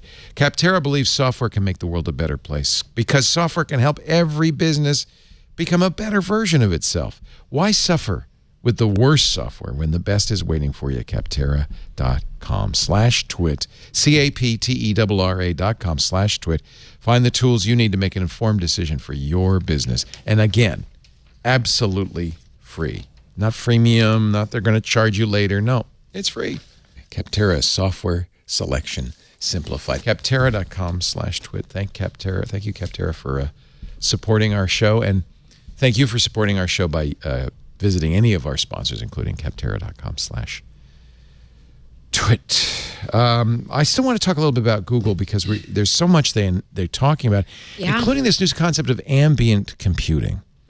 So on Twig, Stacy was very excited about this idea of ambient computing. Oh, yeah? Well, she covers IoT, and I gather, here's what Rich Osterloh said when he opened the event. He's the vice president of devices and services. I really like Rich. He came from Motorola, stayed when they sold off Motorola. Rick, not Rich. Rick Osterloh said, if you look across all of Google's products, from search to maps, Gmail to photos, our mission is to bring a more helpful Google for you. Now, this is, by the way, a little bit of a different mission to organize the world's information and put it at your fingertips. But he says, creating tools that help you increase your knowledge, success, health, and happiness. Now, when we apply that mission to hardware and services, it means creating products like the phones, the wearables, the laptops, Nest. Each one is thoughtfully and responsibly designed to help you day to day without intruding on your life. Without intruding on your life. In other words, to be in the background, ambient. Anytime you need it, just speak. Google's listening. That's my house. Is that what ambient computing is? It's computing in the background, I guess. Yeah, so this concept's been around since the 70s, 80s, 90s, something like that. It's been around in computer science for a long, long time. If you recall, Andy Rubin's operating system was called the Ambient Os. Oh. So like before Android, it was called Ambient Os. Well, not before Android. This is after Google. Oh, when he for launched Essential. For Essential, that was the Ambient OS. Okay. But the computer scientists have been knowing about this. It's not just talking to a virtual assistant, but it's also lots of sensors that know what you're doing, why you're doing it, and sort of guide you along. And it's kind of just the computing it's not just input output through requesting searches. It's like having the thing to sensor that knows when you're a little chilly and turning up the heat without even bothering you about it. So it's like essentially being immersed in a world of sensors and computers that are voice-based. AI is a key part of this. And I remember this in the 70s and 80s. And the problem was these sensors were massive. You looked like a robot walking around. Well, what's happened, and I think you can give Apple credit for this, because in mass producing the iPhone, they've created a industrial channel to make these things smaller and smaller and smaller, cheaper and cheaper and cheaper. Now everything has sensors. Your car has sensors. Your house has everything. They're everywhere because they're so cheap. Right. But now, just now, consumer devices are getting super intelligence and sensors that are doing things. And a great example, it sounds like a trivial thing, but it's actually really interesting from an ambient computing point of view. But when your alarm goes off on a Pixel 4, as you're reaching for it, it quiets down a little bit. It sees your hand. So think about the psychological effect where your environment changes as you move around in 3D physical space based on AI and sensors that are like making these decisions. We're going to get super used to that. The car starts when we're walking toward it. The door opens and unlocks and opens.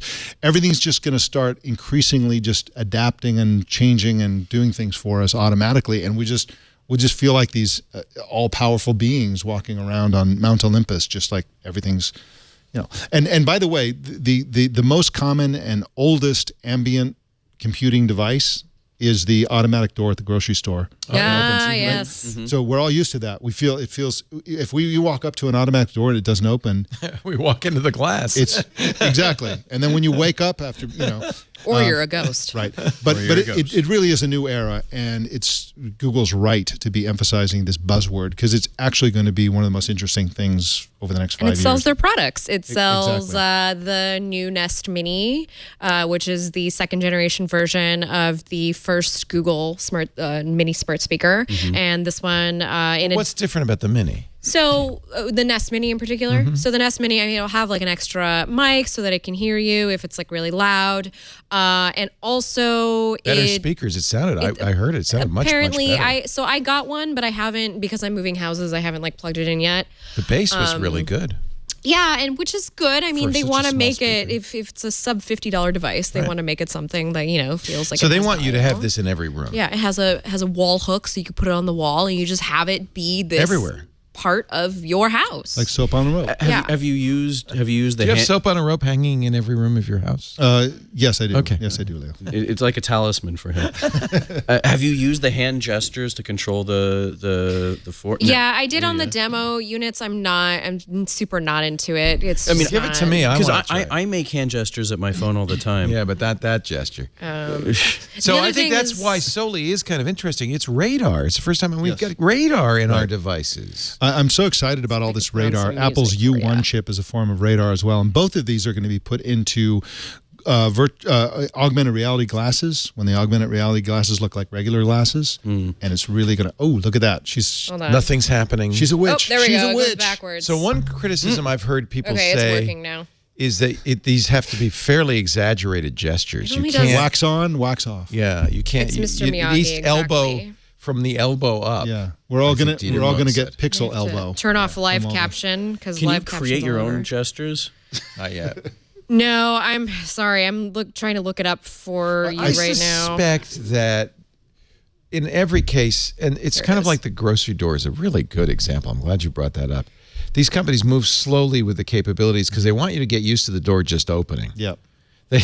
Then they add new features that you can make your own gestures. Although I have to say, we still can't make our own trigger words for these smart devices, which drives me nuts. Yeah. You make your own commands if you use IFTTT. No, but I But yeah, don't you want to can't have to make your own say, trigger "Hey, words. Goog," Yeah. I'd like to be able All to of our say, phones suddenly buzz. Yeah. We used to do that in the Motorola. It's not, I mean, 5 years ago I could do that. I can't do it now. I don't understand why not. So the only gestures that are currently available from shipping is the one to skip songs, which skips to the next or previous song. Cool. That is, by the way, a very nice screen. And I like that. and this is just the full HD. This is not the quad HD of the XL. 90 hertz refresh rate, by the way. Do you notice that if you scroll up and down, can you tell? You could see. Yeah, I was watching Baywatch on this the other day. Somebody They have a channel on Pluto, so I was just curious. It's a Baywatch channel? Yeah, on It's Pluto. like all Baywatch? Yeah. 24/7 Baywatch? Yeah, and let me tell you, they don't always after a save week. people in it. Sometimes people get eaten by sharks, like the episode that I watched. But I was just watching it to test it, and the speakers on this are really good. They're super speakery. It sounds like you actually like this phone a lot. It's definitely an upgrade. It's more dense than the Pixel 3. It's a different, it feels like. Here's the thing feel about heavy, Soli that people don't understand about Soli. So they're very tightly restricting under what circumstances it will accept different commands or whatever. But there's no reason why this chip can't work from the back of the phone through your pants, and so people can be waving over their pants. What? To Really? control. It goes through fabric? It doesn't now because they've artificially restricted it, but they could just turn that on and it would work. That's how the initial demos were at Google I/O, and they showed them a couple of years ago, and it was supposed to be a wearable. They're moving the watch by going like this, like the watch was scrolling. It was when like they a would little tiny violin. Yeah, exactly. So you think they'll exactly. do that? They'll slowly expand the capabilities as we get used to Yes. it? I think they will. And They don't open want it to up to scare third people. party. Already, just the phrase ambient computing comes right up to the creepy line a little bit, doesn't it? Especially because it's from Google. The whole idea Not that if Google's you're in my always- house. You don't mind? I've been living with this stuff for 2 years now. Yeah. And so the other thing about the Nest Mini, to add to that, is they had mentioned that it's going to become a part of the Nest security system, so that basically the microphones will engage if something is going on. So even if you don't have Nest cameras that have microphones on them, the the microphones in the Nest Minis, the smart speakers, will be able to listen in if there's an alarm going off, and kind of let you know that there is something going on at your house that way. The other thing they're doing is ecosystem play, right? Because all the Nest stuff works 100%. better, but only with the other Nest. Which For is- instance, yeah. I replaced my Ring doorbell with a Hello doorbell, Yeah. and now when somebody rings my doorbell, my Nest Hub says someone's at the door, Someone's at the and the door. one with the camera shows a picture. And if they and by the way, this is the creepy line. If they recognize the person, they'll say Michael's at the door. Well, you have to put that in though. Yes, So and I do we did. want Love it. do we want the option in the future to be able to opt out of this?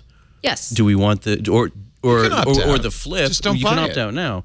But at some point, all of these things are going to be connected, and you're going to be renting apartments or buying houses or whatever that have these things built in. Right. And it's either going to be Amazon's ecosystem or Apple's or Google's or whatever Chinese manufacturer is not upsetting the rest of the world at the moment. Wise And- camera. Yeah. What's your address? I live on 612 Huawei. Yeah, right. So it's interesting you say that because I am selling my house in the midst of it, and I had to take down a lot of stuff because it's really creepy to have potential buyers walk into a house that has hot mics on it and hot cameras, and which is why anyway, so all the cameras were taken offline. I muted all of the smart speakers in the house, of which you can imagine, like, I have everything as a review unit, so it's perfectly outfitted, and it was upon request. I also had to take down anything that we didn't want to include in the house, because then people will want to have that as a part of, like, because you're selling it as a part of the package, and people are still dubious about the idea of all this IoT in the home and just having hot mics and you know. The problem with that, though, is that the microphones will inevitably end up on our bodies instead of being sprinkled around the house, and we'll each have our own individual microphone, which is our track. A lot of the ambient computing stuff is happening in the hearable type devices, and Google's earbuds is one example. But this is an even more impressive example is a product called the Jabra Elite 85H, Right. which basically it turns up and down the ambient sound based on what it recognizes. So if it hears traffic, it figures, well, you're walking into traffic. You probably should hear these cars coming at you. So let's turn that up. And then you walk into a coffee shop, it's like, well, you're probably going to want to work, so we'll turn that down. And my earbuds kind of work like that too, so I can hear what's going on around me while also, so I know the conversations around me on transit when I'm also like rocking out. But this is the new world where AI recognizes things in your environment and adjusts things on your behalf automatically. This is ambient computing. That's what the camera does in the Pixel 4. The whole point of the camera in the Pixel 4 is that it has all of that machine learning smarts. The computer is doing all of the work that your DSLR you'd usually have to do manually to kind of get the results that you wanted. And it's And to your concern, I don't think, if history is any guide, they're not going to care that much, or they're really going to be against the idea of giving people control. All these wonderful benefits come at the loss of control. Right. So all this stuff is going to be happening automatically. I mean, even look at something as trivial as on Twitter, where you can see the latest tweets recently. There's a lot of demand for that, so they put it in there grudgingly, and then automatically it reverts to the other one. They really, really, really don't want you to have control over your Twitter feed. None of these companies want you to have control over any of this stuff, because that's not where the money is. That's not where the algorithms, they want to be able to just like have this automatic thing going all the time, and they don't want nerds like you and me basically saying, okay, like I want to be in control of this. Yeah. So earlier last week, I had the opportunity to try on, not ride, but try on a new motorcycle helmet made by an Australian company called Foresight. And once we got past the jokes about their internet and our healthcare, their suicidal bushes. Well, homicidal. But anyway, so one of the pieces of tech that they've put into this thing, which is really, really interesting, is that you turn it on and it scans Waze and Google Maps and other systems to see if there is law enforcement in the area, if there's a traffic incident in the area. Notice I said incident, not accident. Ask me about that later. And if there's construction going on, if there's any kind of road-related thing, and eventually it's supposed to be able to tell if people have been avoiding a particular lane or something, and use that to warn riders that there's something going on in that lane, and you should be prepared to evade it. Maybe it's a branch, maybe something else in the middle of the lane.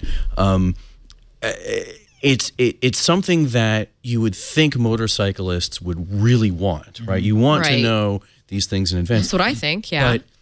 But it's a community that is heavily populated by people who are skeptical of anything that tells them what to do or how to do it. Interesting. And so I'm wondering if there's going to be at some point some kind of backlash where people are just going to look at this stuff. It's not going to matter who comes up with it. They're just going to look at it and say, nah, I don't want this. I don't need this.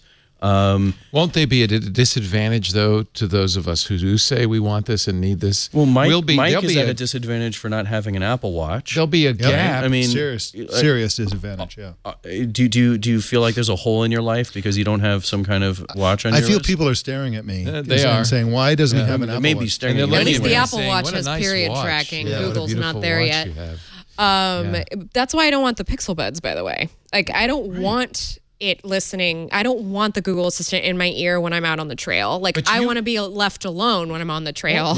Won't you guys be the Luddites of this generation? Won't you end those people? Well, then I go home and I walk in and Google says, hello, Flo. Is that eventually they're going to win in the long run is my point, right? And that those of you who are holdouts are simply going to look like you were just kind of Luddites. It will be a generational thing. Young people will just get used to the stuff from infancy. I don't know, because Facebook was supposed to be the great arbiter of social networks.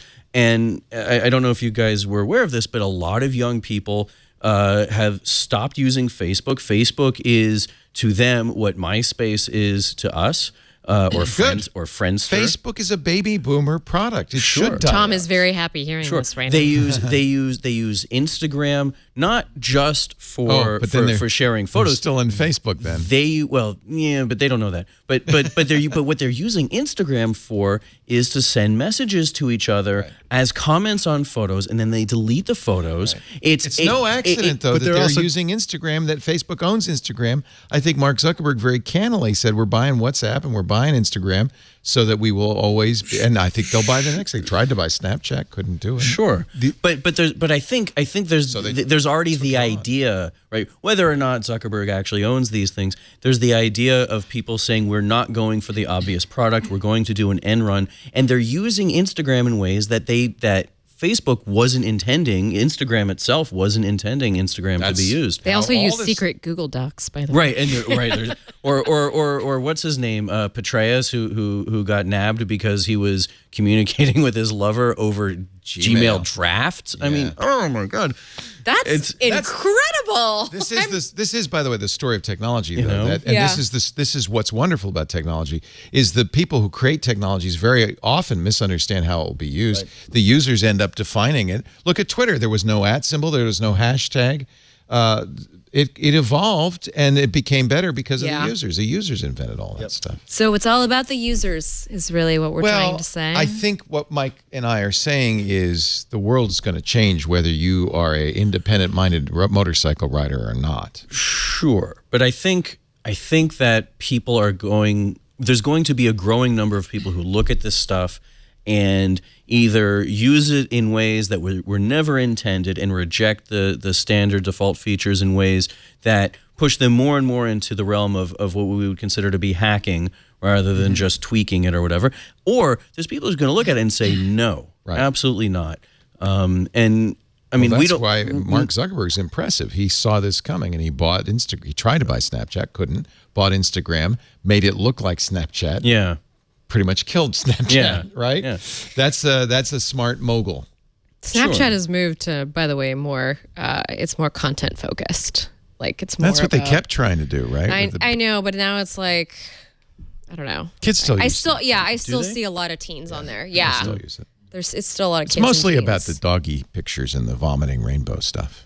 No, Instagram took that over actually. Those filters, Instagram does it. Yeah. There's an Instagram program called Threads.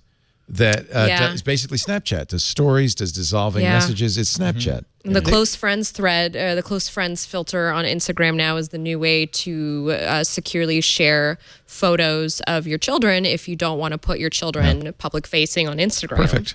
So, I mean. I don't know if I want to talk anymore about Mark Zuckerberg, but how did he do? He did a Georgetown speech on free speech. They got some. I laughed. He got some pans on his. Some. Did anybody appreciate that? No. What was he trying to do here? He was trying to put Facebook on the right side. Oh God. 45-minute speech making his case for internet services. I want to talk to his handler. And free speech. I want to hear how he is being led. What would you tell Mark's handler? I would ask, what are you telling Mark, first of all? Like nobody tells Mark nothing. Right? I mean, probably. That's probably it. Like is it I mean, we're going to have to watch this guy grow up. Yeah. In real time. We are. We have been. I mean, I've been with him since college. He was If I could talk to his handler, I'd say, "Listen, Priscilla, you no, but he so my universal theory of Mark Zuckerberg is that he actually he's like not only colorblind, but he's colorblind ethically. Like he can't see I think that's correct. what's ethical and what isn't ethical. He just can't tell the difference. He's not evil. He just doesn't know the difference. He's amoral, not immoral. Exactly. Stupid. But you can't say he's stupid because he's doing all right. I don't think you can he built a social network to get all the hot chicks on campus. So clearly he knew how to rally the dudes. That's the social network movie view of why Mark Zuckerberg. I know, but it's Facebook. a much more interesting story, okay? Nothing kills the Aaron Sorkin way is always a little more interesting. Right? They were already together. He had a girlfriend. Great score for that movie. I know. I want to know what the Aaron Sorkin version of my life is. No, it's a Trent Reznor and Atticus Ross. Nice. Yeah. It's the 9 Inch Nails sanitized version. All right, I want to take a break. I'm Which tired. is good. It's great. I love it. I'm so bored with Mark. Yeah. I'm tired of talking about Mark. Yeah. Do you think his day is over? No, I think unfortunately not. No. Do you think that Facebook is doing what it needs to do to prevent election tampering in 2020? No. Well, we know that they're not. It's worse than Facebook now, by the way. It goes beyond just Facebook. It's always been beyond Facebook. Yeah. I mean, so there's three main things that to prevent election tampering, right, we need to be doing. One is focusing on how physical voting machines are dealing with votes, and that requires paper ballots, that requires risk-limiting audits, which are not being mandated in most places. California is, but there's a very few states that are mandating them. I forget what the third is, but we're simply not doing enough on the actual ballot side. On the online side, when you have an organization with as much reach as Facebook that throws up their hands and says we're not going to deal with lies coming from politicians in the middle of campaign season, I mean, utter nonsense. Would it be, somebody proposed, John Constantine in TechCrunch proposed that Facebook just not sell political ads? Admittedly, they're turning their back on a significant amount of revenue, but they have plenty of other sources of revenue. If they didn't sell ads, pardon me? TikTok does that. Yeah, no ads. You could still have a Tulsi Gabbard page and put stuff up there, right? But you couldn't buy an ad, which would eliminate the whole. This is John Constantine's piece in TechCrunch. It would eliminate the whole issue, wouldn't it? Would that solve it? I would be happy with some sort of national law that said that any sort of algorithmically determinant political advertisement is banned. So you can do billboards, you can do TV commercials, but if you're secretly giving like 100 million people 100 million different versions of an ad, that's already going on. The Trump campaign's spending $1 million a week. Absolutely, on Facebook ads right now. Right, it's all under the radar. Nobody knows what happens overseas too. Because the one ad that Trump tried to put on all the networks, CNN was the only network that refused to run it, got a lot of heat, a lot of attention, and in a way drew all the attention away from the fact that probably they're doing the same thing or worse on Facebook, but you're not seeing it because they're dark. Right. Yeah. That's right. I mean, it's really scary. I think we sort of touched on this last month when I was on, but when the deep fake video about Nancy Pelosi was, that came out over the summer, was banned by YouTube, the internet's, co-branded cesspool, and was not banned by Facebook. That sort of puts into relief like how utterly chaotic. If there's anything that needs regulation, I think when it comes to internet and technology, this would be a great place to start. Just take the money out of political ads from social networks. I understand Facebook's point of view, which is we don't want to weigh in on the truth or falsity. But then they're weighing in because it's a nonsensical argument. By not acting, they're acting. Well, we're just a platform. The phone company's not expected to monitor calls for lies. We're just a platform. But whenever you're in a situation where the power holder, the people with the most money, are allowed to do whatever they want, then you have no restraints on whatever they can do, and it favors the powerful. And it doesn't favor those who are out of power. It doesn't favor those who are downtrodden. It doesn't favor those who don't have other means of participating in the conversation. You don't see people on Facebook spending millions of dollars of ads so that San Francisco has navigation centers or homeless shelters. But that's what it needs, right? There needs to be a shift in public thinking. That's why you buy advertising. And when you only allow the powerful to participate, then you are putting your finger on the scale. Also, if you have a political advertising legislative world where the rules apply to some media and there are no rules in the other media because we've for some reason left it up to the frat boy, then all the dirty politics goes to that platform. Yeah, Zuckerberg gets all the money, becomes a magnet. Macedonian teenagers pick our next president, and it's like it's not what we want. The GRU picks our next president. Right, exactly. I mean, that's. Let's take a break. Macedonian teenagers wish they were that powerful. They're not doing bad for Macedonian teenagers. Our show today. Oh, actually, before we do that, do we have a promo before we do the wasabi? We do not. We've been very, very busy preparing for someone's vacation. So somebody gets to go on vacation. Ooh, I'm jealous. Yeah, I should probably mention that. I won't be here next week. Next week we're going to do an all-twit host show because we don't have to pay them freelance fees. So fantastic. It'll be Jason, Ant, and Micah hosting Twit. They could fight over who gets to be in charge. Who gets the one healthcare package. Who gets the healthcare package and sit in the big chair, even more valuable than a good healthcare package. They're all really tall, too. Nobody gets to sit in the big chair. I don't understand what's gone wrong with our hiring process. They're all taller than me. I don't think that should be allowed. I know. Yeah. Something has gone horribly wrong.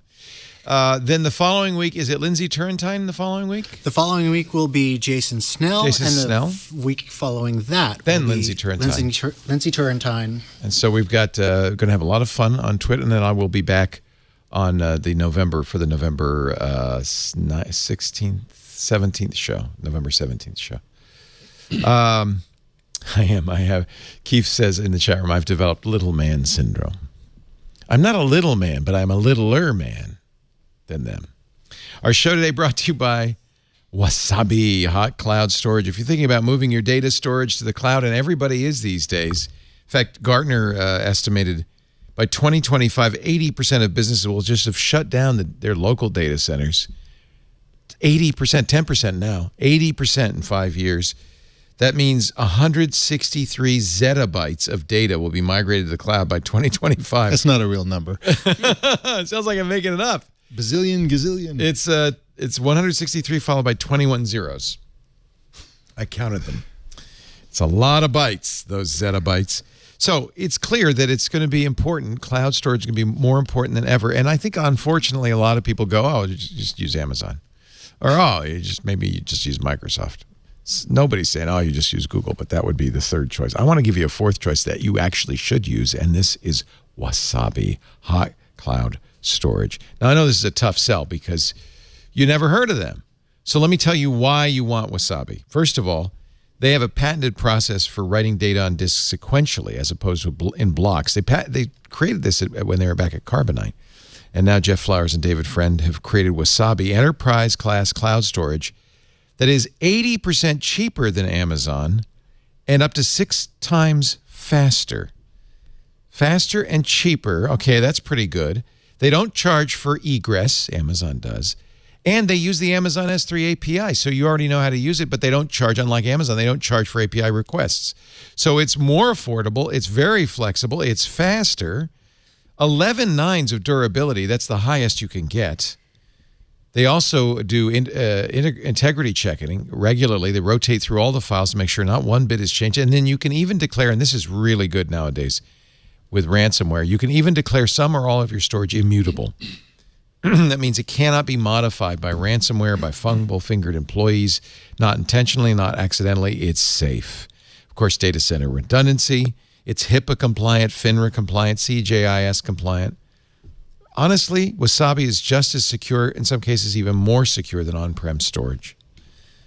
And yet still people will go, oh, well, yeah, okay, Amazon. No, got to remember Wasabi. All I'm asking is when you go present to the boss, you say, and boss, there's this one more thing. Just one more thing. 80% cheaper, 6 times faster, 11 nines of durability, immutable storage, no charge for egress, no charge for API requests. It's Wasabi. You want to bang on it? We're going to give you unlimited storage for a month when you go to Wasabi, WASABI.com.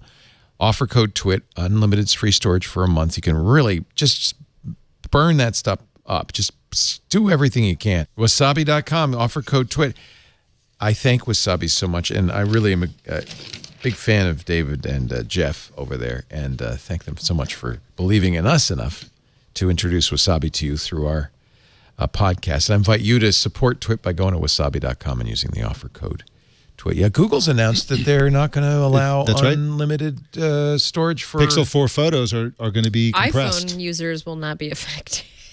No, but anybody who bought the Pixel 3, the Pixel 2, the OG Pixel, that you had unlimited storage of originals. See why I don't want to get rid of the Pixel 3? Yeah. So I still have it. You do through your until iPhone. I get a Pixel 4, and then does it go away? And apparently, it's because the iPhone Wait a minute, I have file it on format is hike. lower. The hike is It's only pictures you took on the iPhone. yes. You get unlimited Yes, storage. you still get unlimited storage. I didn't even know I was getting unlimited storage. Yeah, and it's because So they the don't file recompress format the is high not. efficiency image codec. Yeah, They leave those be iPhone if you take it on the iPhone. If you take it on a Pixel 3, they don't mess with it. It's digital. In fact, even if it's raw, right? you leave it. If you take it on a Pixel 3a or a Pixel 4, you do not get unlimited. So this Right. is the new way they're going to do this from Right, and it makes me nervous because are they feeling the heat of just what was that Storage number is so again? They cheap. cause too much heat from all that server. It's so cheap. Storage is nothing. I mean, not when you're talking about trillions of photos a year being added. nobody's to this. buying the Pixel. They don't have to, this is It makes me so does make nervous a point. because they kill products and services like it's a bodily function. If they were to ever, nobody could download. Nobody all even their cares. Photos. Nobody even cares. Nobody even. And the problem is they do see that headline and Yeah. now they care. Right. Google. It's just silly. It's just silly. Well, I care. You know what? They're engineers. No, we do care. I'm Yes. saying we care. At Google, nobody at Google cares because they're engineers. In fact, Ben Thompson has a great article about Google in which he says the real problem is that they're engineers. They feel like you should just know what we're doing. We don't need to really market it. He says Google, from its founding, has succeeded simply by being better and letting the masses figure it out for themselves. It completely worked, too. Google search was better than anything else on the market, right? Mm-hmm. By virtue of being on the internet, it was immediately accessible to anyone, zero marginal cost basis. We all found it. We all went to Google. Everybody started using Google. The company struggles, though, this is, again, Ben Thompson's stratechery, when it actually has to sell something. Look no farther than Google Cloud Platform, a distant third to Amazon and Microsoft. The company is currently trying to brute force its way into contention, hiring a VP from Oracle, a whole bunch of salespeople. But those efforts will run up against the company's sense that simply building better stuff should be enough. Are Chromebooks terrible? No, they're great. You're using one? Yeah. We're all, Three out Mike's of using one? 4 of us You're are using one right now. I'm using a Windows machine, but okay. But the point is that they actually do build some things. They didn't need to market it, though. That when the market, It's not saying that. They're not saying. He's not saying they build bad stuff. But He's they saying did market they don't know it. how to sell it. They Yes. marketed the Chromebook Yes. because Did they they? put it into schools and Yep. they got the kids on it and the Yep. kids know it very well. And the kids brought it home and the parents go, my kid uses a Chromebook. And then the kid That's goes true. to college and the kid goes and gets himself a Pixelbook Go in either not pink or black. No. And then they go, wow, this has a 4K screen. Scandal looks so good on this. So Thompson says, and maybe he's wrong. I mean, he's been wrong. Google has to. He's very smart. But he's been wrong. Google has to get better at all parts of the funnel, from initial awareness to education to conversion to channel to distribution to support. However, there's not much evidence the company's made progress in any of these areas. When he says education, he means educating people not Right, in the right. education market. And given how strong the company's core business remains, not much motivation to either. He says they're doing so fine in search and ad sales on search, they don't need to succeed. But I mean, isn't that a hot take from 2010? It's a hot take from that bad event made by Google 2019. Sure, He but said that's they didn't also- even barely put any effort into it. They didn't sell anything. It was boring. Well, they sold an ecosystem. They sold Ambient Computing, the idea He says of, the thing with visions, they're easy to come up with, right? Harder to articulate, even more difficult to build. It's the selling, though, that requires dedication. He says Google lacks that. No, you disagree, Seth. I see their bottom line, and I'm not sure that that's an accurate read. But the bottom line comes entirely from search and ads. Aren't they doing close? Hardware are they is doing hardly a business hundreds for of them. millions at least, if not $1 billion on hardware? no, that's just software installs. That's the thing. Yeah. It's like there's 1 billion Android users, maybe 2 billion out there, but that's, again, facilitated by all these hardware partners that they work with. It's not really Google doing that. I mean, the reason Android is such a big deal, I would say, in North America is because of Samsung and all the other manufacturers that came through and put all that money behind marketing. Because when you think about, like, when I see what Apple does with its marketing, it's just good. so much better than what Google does. And even Samsung gets on that train really quick. The Pixel 3 sold worse than the Pixel 2. The Pixel 3, until they released the 3A, they realized, oh, whoops, maybe we need to make a less expensive one. But that had an The edge. Pixel 3 sold in its entire year less than Apple sold iPhones in 2 weeks. So no, they're not a player in hardware. No, but the point I'm making is that their hardware is always in service of whatever software service it is that they're pitching. They don't. I mean, it's not that they don't care about the hardware, but it's just not their big concern. So, you know, and looking at some of the adoption rates of their products, who cares about the hardware when you've got and I think it's over 2 billion or very close to 2 billion now using Android.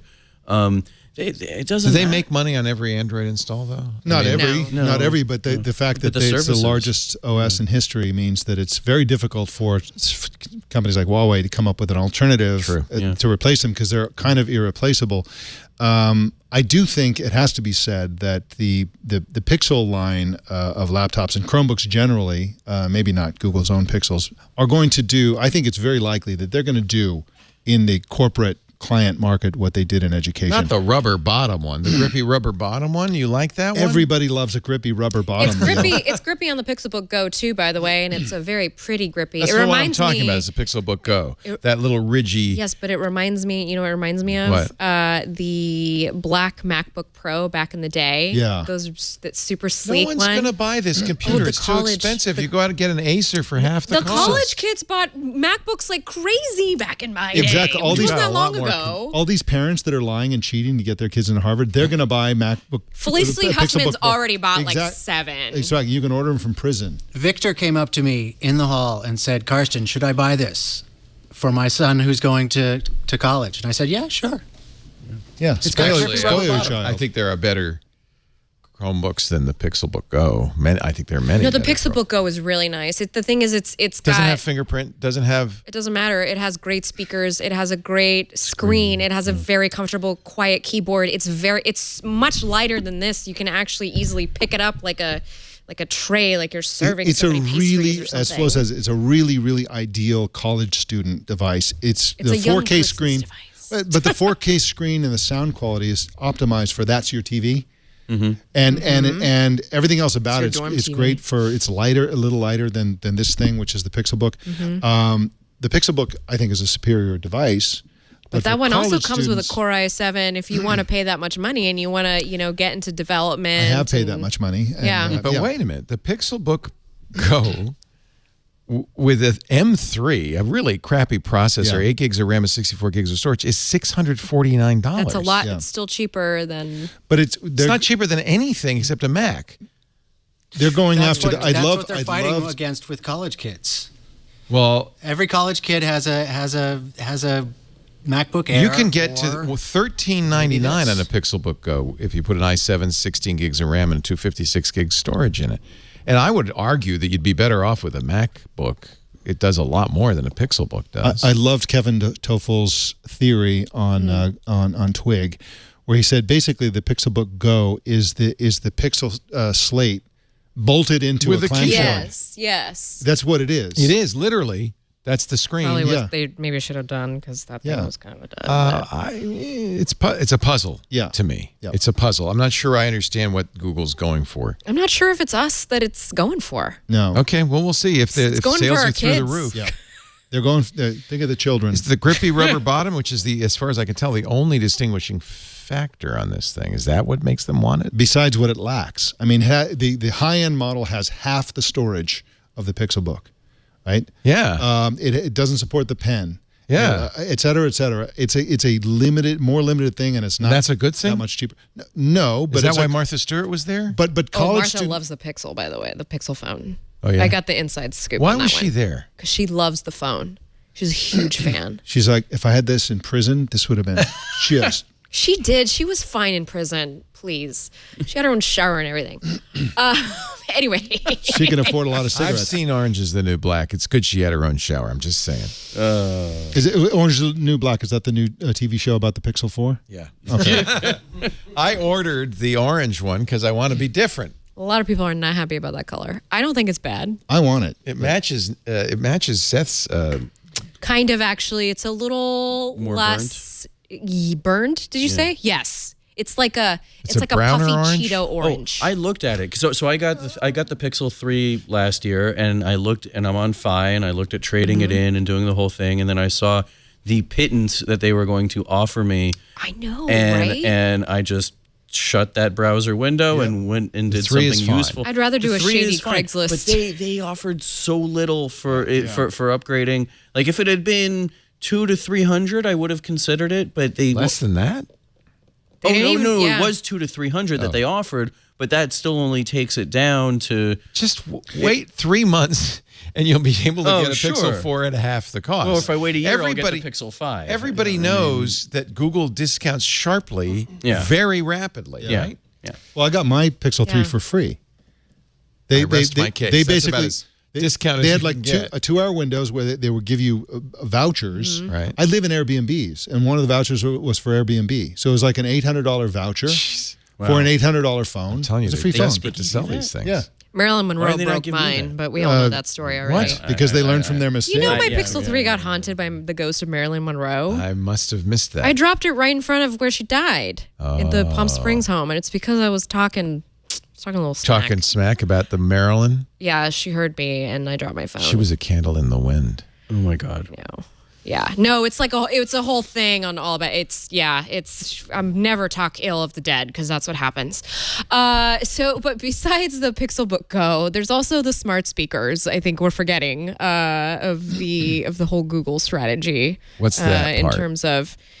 I love the Google Home Max. I think they should make more of those, not little ones. Did we forget the Nest Wi-Fi? Oh yeah, and the Nest Wi-Fi, Yeah, which is a speaker and Wi-Fi together. Well, if you want to buy that one, I didn't know there were choices. there should be choice because that's the last thing I need is for my. I got speakers everywhere already. What do I need that I mean, for? exactly. Isn't it just to upgrade a Google Wi-Fi? They call it Nest. But It's kind of upgraded. So not all the nodes have the nodes that are the connectors, not the main node. the base node. Not the base node. From what I understand, does not have an Ethernet plug in it. So that is the big thing for me because I hardwire a lot of my IoT You're in my a little house. unusual though. Most people, they have one router. That's what Google said, but I think you shouldn't take that away from people because you're just assuming that people, Even Eero, the original Eeros had Ethernets at the bottom, but now they don't either. I mean, I think that they just look at the market and they say it's because we aren't. I guess I'm not educating people enough to tell them that they should hardwire these things because Wi-Fi is just.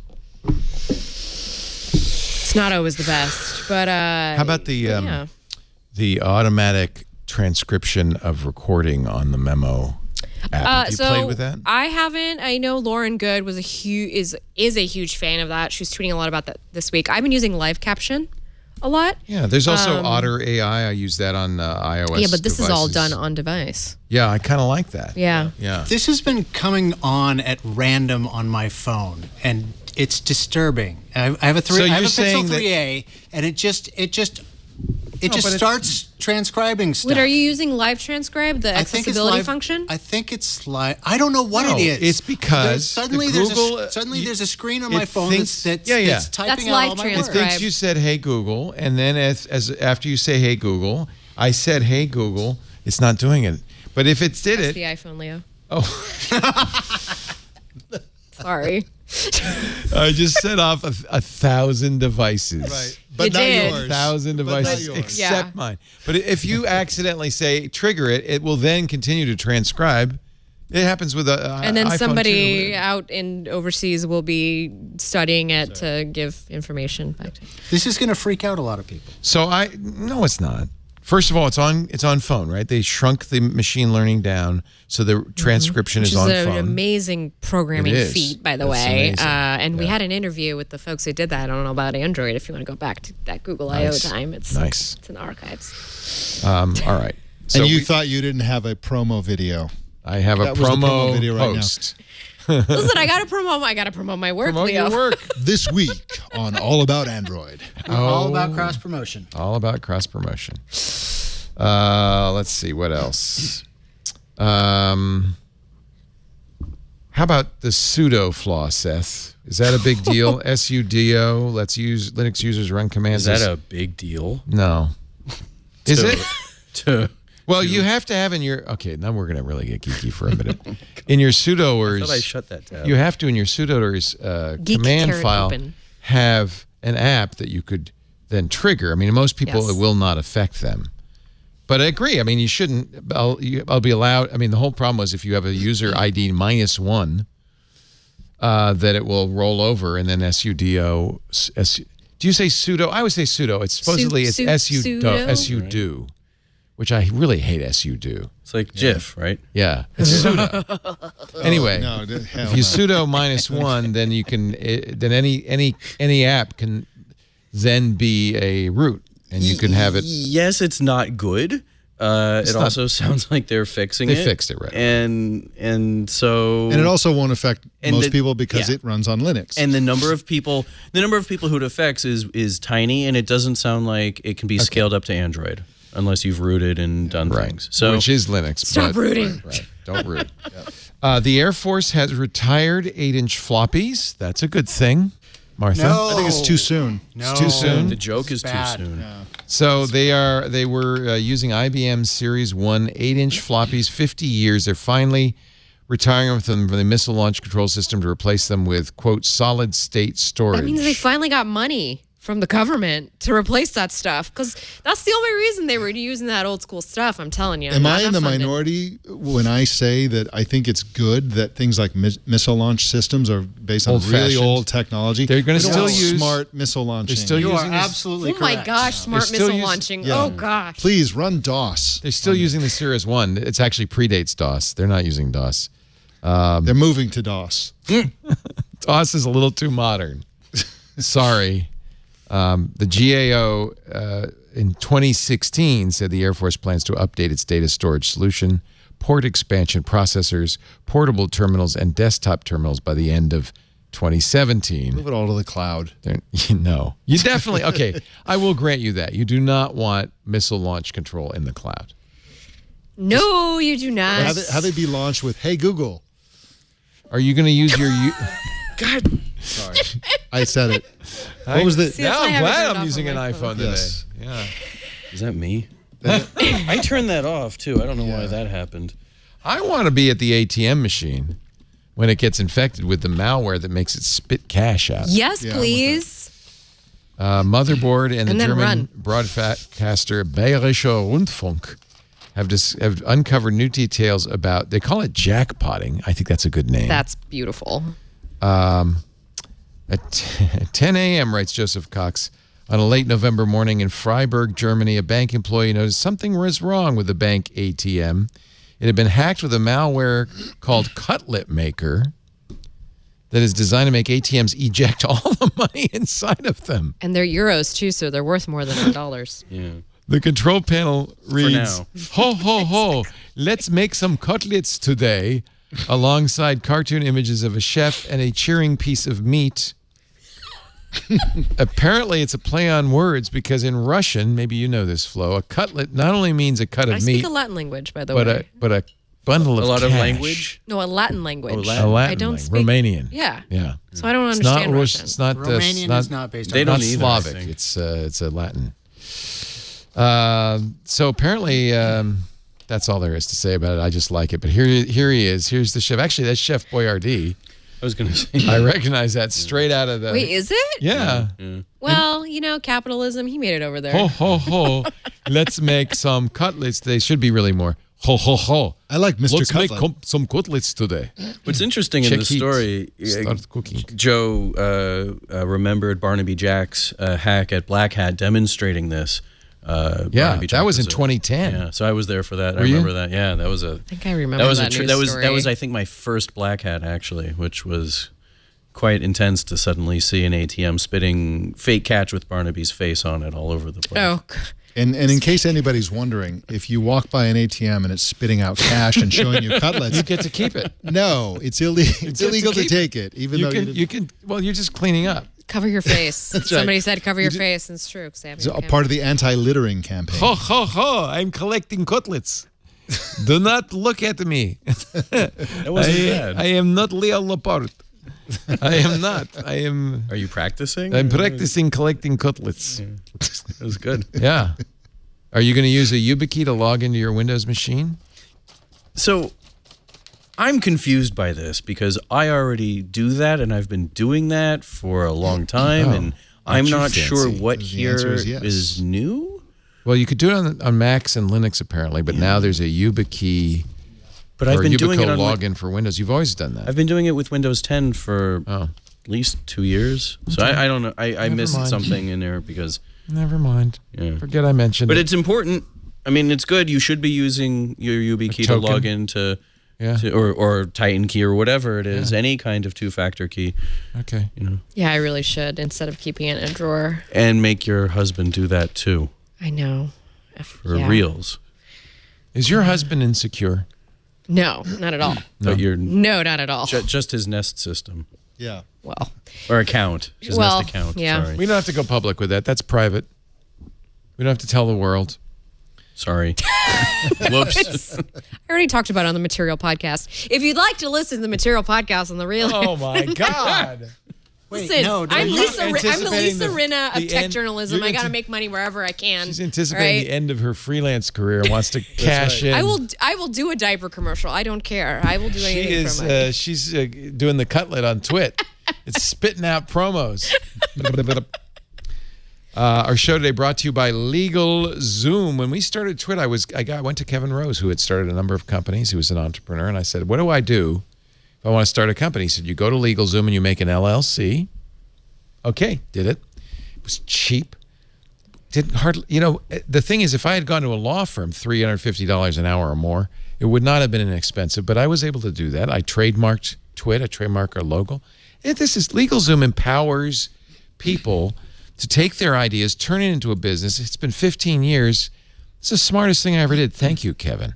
LegalZoom's been around for 18 years. They've helped more than 2 million business owners like me get started. Every entrepreneur knows, though, just getting started, that's not the end of the journey. You also have to continue. For instance, LegalZoom has a network of independent attorneys and tax professionals that can help you.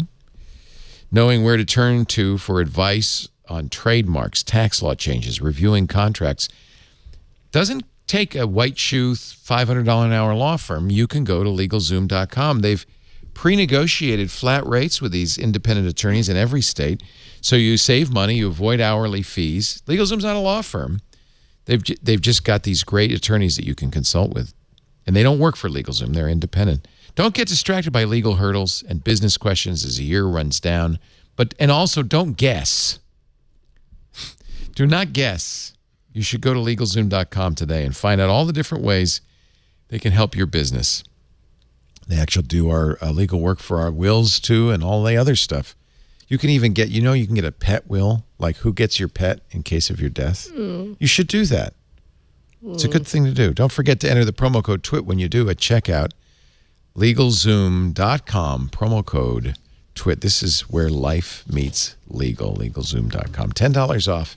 LegalZoom.com, offer code TWIT. I'm a huge fan because without them, I don't know. I wouldn't. You wouldn't have a will? company. You wouldn't know who And gets the dog. I wouldn't know who gets the dog. Is it a will for your dog or just No, it's your They do will. both. They The do will That says if I die, my dog goes to Flo. Sure. Yeah. Yeah. Or unless you Would want. gladly take your dog. Surprise. Okay. See, surprise. You want to be my dog's or godmother? is it like a will for your dog's toys? Because that would be. Oh well, no. With the dog goes What the happens toys. when the dog dies? Well, Who that's gets my- the toys? Good point. The toys are buried with And the all dog. the bones back in the Yeah. backyard. I lost my cat recently, and we gave all of her stuff. It was Oh, that's sorry. sad. Isn't that wow? sad? I really brought down the house. Did you Sorry. kill her or did she just die? Wow. That's not a question you ask. Apparently it is. We did put her to sleep on Yeah. Friday the 13th. And that's why I was going to give you sympathy because we had to Yeah. do that with Ozzy. Yeah. Because he was in pain. yeah, she was in pain. And she we was wanted needing, the yeah. humane thing, and I struggled Yeah. with it, but Our I realized vet told us. She Yeah. said the humane thing. this was is the humane thing to do. So that's why I asked. Friday the 13th on a full moon. We that's did the it. hardest so, thing to do. You hope Yeah. they'll go on their own. You don't. It's hard. But everything went to the neighbor next door who has 4 cats. So I was like, Oh, boy. go take it Yeah. all. You know what we did? We paid extra.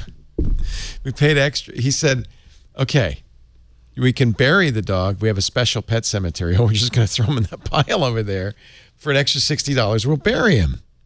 So I said, "Sure. I'm not going to. That would be mean to just throw him in a pile somewhere." Did they say that we'll throw him in the pile? Essentially, they said Oh, I got ashes. We're getting an urn made. and See what I'm everything. saying? That's Yeah. like $300. Listen, Fluffy was a really R.I.P. good. Gabby. I had to put my first dog to sleep know. a year and a It's half expensive. ago, Athena, and she's a wonderful dog, and I loved her very much. So hard. But not a chance was I going to spend She's not on the $300 on an urn and ashes. not on the mantle? Haven't you people watched Big Lebowski? Do you know what happens to ashes? It's a bad scene. No, don't scatter them. Just keep them on the mantle. Thankfully, they're not fault. My vases broke during the earthquake we had recently, but the ashes are still intact. So The ashes should be intact. I mean, they're going to do they're ashes. a Showtime show. I want to see this show yes, about shows. Uber. It's called Super Pumped. Was this the Mike Isaac? Yeah, it was TV the show? book. Yeah, it was the book based on Mike Isaac's His Super book Pumped. is everywhere, by the way. Every airport bookstore it's a just has great it. story. Boom. Yeah. So best possible him. producers, they're the guys who did Billions. The creators and showrunners for Billions, which was a great show about very rich people. So they're going to do Super Pumped, all about the Travis Kalanick story. I will watch that. I will watch that. But I want the Aaron Sorkin version with a great soundtrack. What's the last thing, Aaron? Are they bringing Newsroom back? I saw somewhere they're bringing Newsroom back. What's the last thing Aaron did? Was it Newsroom? Did he write Billions? No. No. No, I'm just, face, style. I'm just, when it comes to Silicon Valley, Aaron Sorkin is such a good, Well, speaking of Silicon Valley, the HBO show is coming back this month, right? I know, 30th, and I just think? canceled my. So I didn't read Isaac's book, but it took me a moment to think about. I had read when it came out some Twitter thread about that was basically critiquing it and what he got wrong and what he missed, and it didn't sound like he got anything majorly wrong, but it did sound like that he missed. And again, I haven't read it, but he missed a discussion about how the Uber financials have never made sense. Of course they don't. Right, but to not include that in the story seems to be like a pretty big oversight. He didn't mention that? I don't know. I haven't read it. Oh, well, I haven't either. So. But I recall that as being a pretty strong critique of the book, was that it either wasn't there or it wasn't prominent enough given the kind of investment that the company has attracted. I am sad about this. Maybe I'm the only one. They're killing Yahoo Groups. Well, everyone who uses Yahoo Groups is sad about it. Yeah, the evil. There's 4 of them. It's going to make Evil Google oath. searches a lot easier, though. I'll tell you that, because now I won't be getting all these weird, when you're searching for medical advice on the internet and Yahoo Group comes up and it's some person from 2006. How is Babby formed? Yes. It's so you no longer can upload content, and Yahoo Groups will be going away.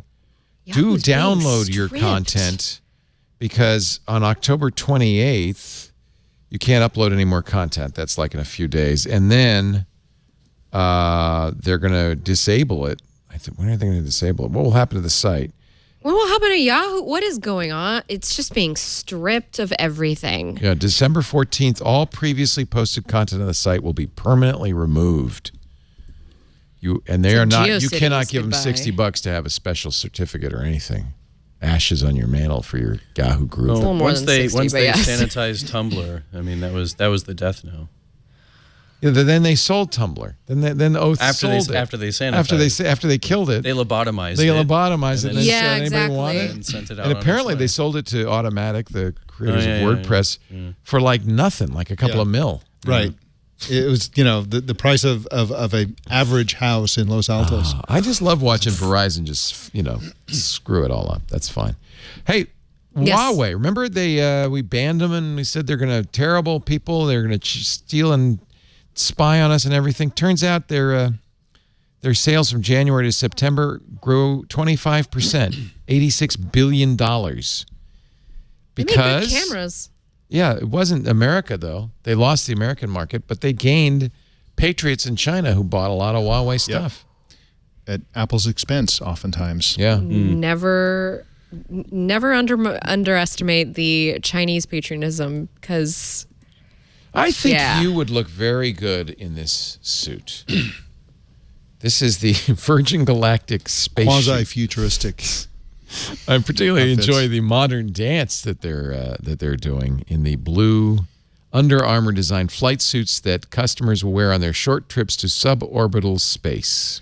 You want to Can't look afford you that. want to look really cool when Not you're my burning price up range. in reentry. It's just suborbital. They're It's not a lot going. of spandex. Yeah. It's $250,000 It's a not ticket. breathable. It's very Star Trekky, though, I think. What's on the guy's head? I mean, they all look even Richard Branson. That's They all look pretty thin. That's and, not hair. And they all look pretty thin and like what if you get like some like they're both getting weird space measles. I don't know what's going They look on. like it's Star gold Trek flakes. Enterprise, though. Why not like good Star Trek? Why do they have gold flakes on their forehead? Did they go to Sephora to get it? because you have to be made of money to get a ticket on this thing. That's absolutely true. Those suits do look very expansive, I will say. Very expansive. Meanwhile, but not expansive. There was the first all-female spacewalk this week. Surprisingly, it took that long. That the president screwed up on the call. He said this is the first time women have ever walked in space. Isn't he supposed to be coached on this? I'm sure he had notes. He's supposed to be coached on a lot of things. You want to know the real sad thing is there were supposed to be 3 women, but NASA didn't have enough spacesuits the right size. That's all I can say. It's so sad. To be fair, just NASA's needs funding, so maybe they just need funding. Yeah. The female astronaut who was left behind on Earth was very gracious about it. Tweeted, "My best friends are walking in space. This is great." And then the president says, "First time women have ever been outside the capsule." And she has to say, "Yeah, actually, no, that's not it. What's unique about this is that we're all women here." Oh, Cobol turns 60. That was the worst. If you had done that, was with a Russian terrible accent, Trump. if you had done that with a Russian accent, it would have been believable. This American. Cobol turned 60. I'm running out of things. The black hole at Fortnite has been closed for 2 days. Fortnite goes dark as they conclude the chapter. Chapter 2 is here, a whole new Fortnite world. Best marketing ever. Really good marketing. I'm laughing because Lady Gaga tweeted about this. She's like, "What is Fortnite?" And it was like a huge. She didn't know what Fortnite was? No. Well, but she got into a thing Fortnite with is Ninja. 2 weeks, but She got into a thing with Ninja. Ninja said he would show her how to do Fortnite, and then people were like, "Why would you do that? I thought you don't play with women." Because Ninja said he doesn't play. He doesn't play with women? No, because his girlfriend won't let him. Or is he Mike Pence? He played with a woman this week, and the world did not end. So does he still have his girlfriend? Yes, he still has his girlfriend too. As far as we know. Hopefully, he's growing up a little. I'm learning so much about stuff. Girlfriend. And never mind. I know. I ask questions and I realize I don't even want answers. Just don't tell me things. Hey, PewDiePie had like a full-page, 12-page interview in the New York Times Magazine. What? Yeah, last Sunday. Was it used in like Wingdings or something? How did they? I don't know. It was an interesting piece, is all I could say. I'm sure. I think the Times is trying to talk to the youngs. Now that Taylor he's in his Lorenz had a 30s. front page TikTok article today in the New York Times. I rest my case. So. Trying to speak to the youths. TikTok, they are creating education, like an education suite or something. I skimmed, so I apologize to Taylor Lorenz if I'm butchering this, but apparently the youths are really using TikTok to rally each other up in the schools. Yeah, it's going to be great. Does anybody worry that TikTok is a wholly owned by China? Yes. Is that an issue? What could go wrong? And our kids are, love it. Yeah, I saw kids in the grocery store the other day. They were using it. It's digital soma. They the algorithmic sorting of the videos is so disturbing. Is it? There's Well, no Hong Kong videos. I know that much. Well, there's good point. there's you can't mention Winnie the Pooh and none of that stuff. I mean, it's like no politics. So this is a global. So first of all, one of the toxic things about all this is only a Chinese social network can be global, because China doesn't allow. They won't allow outside, Facebook inside. but everybody else allows Chinese ones, and so the future of social is Chinese and controlled by the Chinese Communist Party. And there's a whole long list of things that they're not going to let anybody in the world talk about. So they're censoring in the U.S. and elsewhere. The other thing is that the choices. There was somebody on noticed that like literally 99% of the music is black music, and 99% of the people lip syncing that black music are white kids. Yeah. This is the way of the world. It's always been this way. This is the way of TikTok's algorithm. Yeah. And it's like, oh, that's interesting. and so You think it favors white videos? I think that they are just completely determining what the content is. Oh, this and you is see very all these scary. all kinds of disturbing similarities. One of the things is what a way to manipulate an entire generation. That's right. And I see a lot of Asians on my TikTok. Yes. Well, it depends on the challenges, right? It's whatever the big challenge is that's going live. Like that's what I guess gets. You're obviously on TikTok. I'm not on TikTok. I follow a bunch of Instagram accounts that aggregate TikTok. TikTok videos are showing up everywhere. Derivative. They're showing up on YouTube and Twitter and everywhere. So Taylor writes, good. high schools I need to fewer TikTok. services, not more. I read the headline and I stopped. I didn't understand it. High schools to TikTok. We're catching feelings. Is that kid speak? I think that's a new venereal disease. All the feels. I mean, honestly, They sort of catching got it feelings wrong. is a It should have millennial. been we're catching feels. Feels. But then The New York Times copyright editors changed department it. was not going to let that fly. Yeah. That pure slang. On the wall of a classroom, this is in Winter Garden, Florida, Taylor Lorenz, that is home to the West Orange High School TikTok Club. That's a problem. Large loopy words are scrawled across a whiteboard. Want to be TikTok famous? Join TikTok Club. It's happening. It's happening in suburbs across America. It's happening in my own grocery store. There's a TikTok Club in your grocery store? I don't know. Okay, so sorry to backtrack. It wasn't me that saw it. It was my husband. My husband saw a bunch of kids actively making a making TikTok videos. video Yeah. in the aisles at Rayleigh's. How is TikTok different than Vine? It's kind of Vine, right? It's a 1 minute Vine. It's, So we had Vine stars, Vine comics, Vine lasted a long time. and then Twitter bought it and killed it because apparently they couldn't figure out how to make a success out of such a successful product. TikTok took over. I think TikTok's the new Snapchat, isn't it? I mean, that's what kids are using now. Well, it's not a communications medium. It's more like Vine, but the algorithmic filtering is so heavy and so overwhelming that you just go onto it and it's just sugar for your brain. Constantly new stuff. Yes. Yeah. And So it is a communication. there's this medium. like 6 second. There's a lot of things like approaches to using it that emerge, like these little pranks where they pretend like somebody's wearing a hoodie backwards. Well, that's like, these you know, challenges that you were talking about. I mean, Pranks that's how and memes. That's how and- they make it more sticky, right? You do these regular challenges. Yep. The riff of the moment. Yep. Oh, kids today. Yep. Get off my TikTok, you kids. Florence Ion, Material, AAA, all about Android. What's that, a third one? I just launched a new podcast. Oh, tell us about it. What is it? It's called Honestly Tech. You can Honestly? find out. Honestly Tech. It's supposed to say like honestly tech. Honestly, tech. All Yeah. the feels. Yeah. Yeah. It's it's supposed to be it's a tech for the tech youths? podcast for the rest of us. Did you do it with somebody? No, just me. Nice. Just me coming There up with is. it. Just I love that. And Apple Podcast finally approved me 3 days ago. That is a nice logo. was Thank you. gonna I say, did it's it a good- myself. it's a good logo. It's Adobe licensed font. Thanks, I think Adobe. that is a nice logo. And Font Awesome also I had to license that. So So we can find that on iTunes. honestly, yes, you can, or honestlytechpod.com. honestlytechpod.com. Mm-hmm. Congratulations. Thank you. That's exciting. No idea what I'm doing, but thank no, you. it's fun. No, this is great. Mike Elgin, he is the gastro nomad, writes as long as he'll be allowed to write That's right. for a variety of freelance. I'm a nomad. I just can easily move my address to any country or state. If you're So not in I'm California, worried about you're it. not subject to this. Yeah, So I mean- that you don't have to worry about it. Yeah. But gastronomad.net, come join us in the Prosecco Hills in Provence, in Barcelona, Morocco.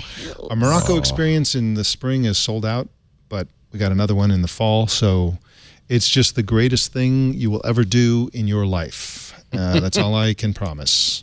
I like not over promising that, are you? No, you know, it is. anybody Ask who's anybody done who's it. done It's it. like, yeah. It's like the People- dream.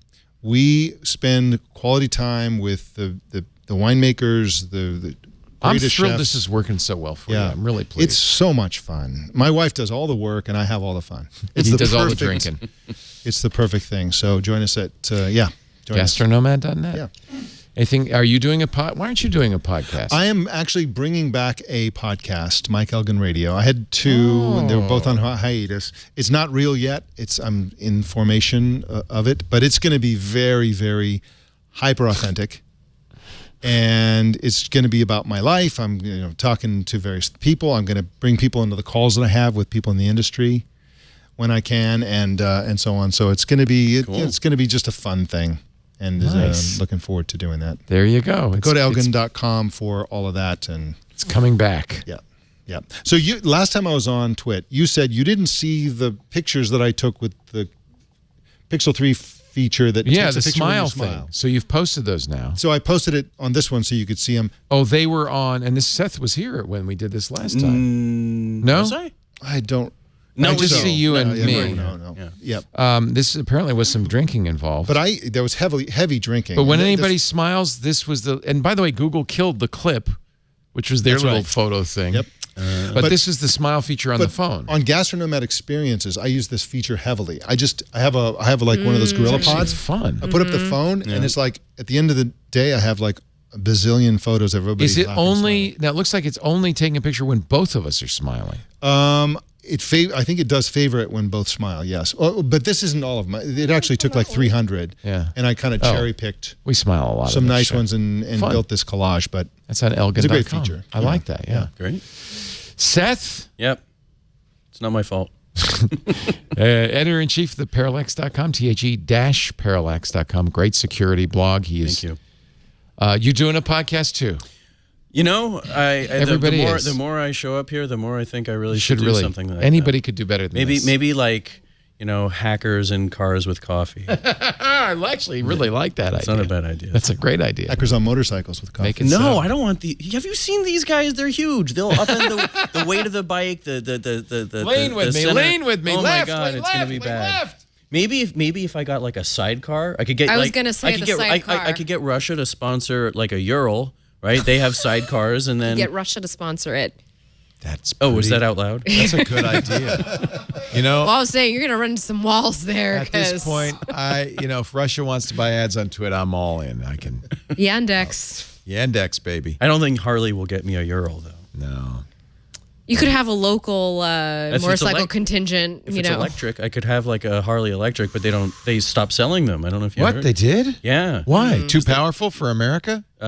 Too screwy to work. What? Yeah. They made a big deal about their Harley electrics. Yeah, the live wire or something. Yeah. Yeah. They stopped. They just started. They put them on hiatus. I bet you. Should I have mentioned that earlier? Yeah. So much torque, right, with an electric motor. Oh, sure. I bet you it was really hard to drive. Like people would. No, well, the zero, the Zero backwards. is out there. They Yeah, well, that's true. they do fine, and They I've do actually all run right. into some folks in the city, not physically, but I've met them, who have Zeros, and they love them because they get home, they plug them in at night, they always have a nice charge. They're great for city commutes. You don't want them, longer than that. But So you're saying that this webpage, which says the future has arrived and it's electric, should be written, and then it just left. yeah, It arrived, the it's gone. The future was here, and it's taking a moment, and Goodness. Taking a moment. checking in. It does look like way too powerful for any, Oh, I like the bikes though. I'll buy a bicycle. Like these are for kids. That's why I like it. I didn't know started Harley was early. going to do e-bikes. Do you think that? I see so many people with e-bikes I love and my e-bikes. scooters now. I'm an e-bike guy. I love them. Yeah. Yeah. But that's all that we need to say. Thank you for being Thank here, you Seth. for Thank you, inviting me. Mike. Enjoy your travels. Flo, Thank you, Leo. congratulations. Thank you. It's wonderful news. I'm talking about our new podcast. Thank you. Thank you all for joining us. We do This Week in Tech every Sunday. And even when I'm gone, we're still going to do it every Sunday, 2:30 Pacific, 5:30 Eastern, 21:30 UTC. If you want to join us live in the studio, just email tickets at twit.tv. From Limerick, Ireland, we have a visitor. Everybody in Ireland sounds like the leprechaun from Lucky Charms. Not really. Ken O'Kelly. Nice to have you, Ken. I appreciate it. He works at Juniper. If you want to be here, just email tickets at twit.tv. We'll be glad to get a chair out for you. You can also watch the live stream, live audio and video, at twit.tv/live. If you're doing that, the chat room's a great place to hang because they're doing the same thing, irc.twit.tv. We also have a very nice forum. You're in it, Flo. Mike's in it. Seth, I invite you to join us. The Twit community at www.twit.community. And it's been a lot of fun. It's Quit growing like Facebook topsy. and join the Twit community. You know what? It's my new Yeah, theory is honestly. that hyper-local communities, hyper-local social networks will replace the global social back. networks. They're back. The dumpster fires that are Twitter and Facebook, because it's people with shared commonality, and we all feel a little bit of an ownership. So it's cleaner. It's a nicer place to be. Yes. It's like a garden where everybody's in charge, and I think it's a much better place. I did that with Discord. It's working out real well. Yeah. Do you have a Discord for myself? My just work. you? Yeah. Like That Flow Discord. Oh, nice. Right on. That's your own little social network. Yeah. Can anybody join it? Yeah. What's the server? You have to find the link. There's a good secret luck. link on my website. Good luck. That's how you get in. Good luck. That's a great idea. Try to make it, That's a great idea. Anyway, twit.community is our community. We also make podcasts, believe it or not. This show will then be turned into an on-demand show that you can download at twit.tv. All our shows are there. You can listen there, watch there. We have audio and video. Best thing to do, I think, is subscribe to Apple Podcasts, Google Podcasts, Pocket Casts, Stitcher, Slacker, whatever podcast app you like. We're on all of them. Subscribe to This Week in Tech, and you'll get it automatically the minute it's done, just in time for your Monday morning commute. Thank you, everybody, for being here. I'll see you in a month. Another Twit is in the can. Bye-bye.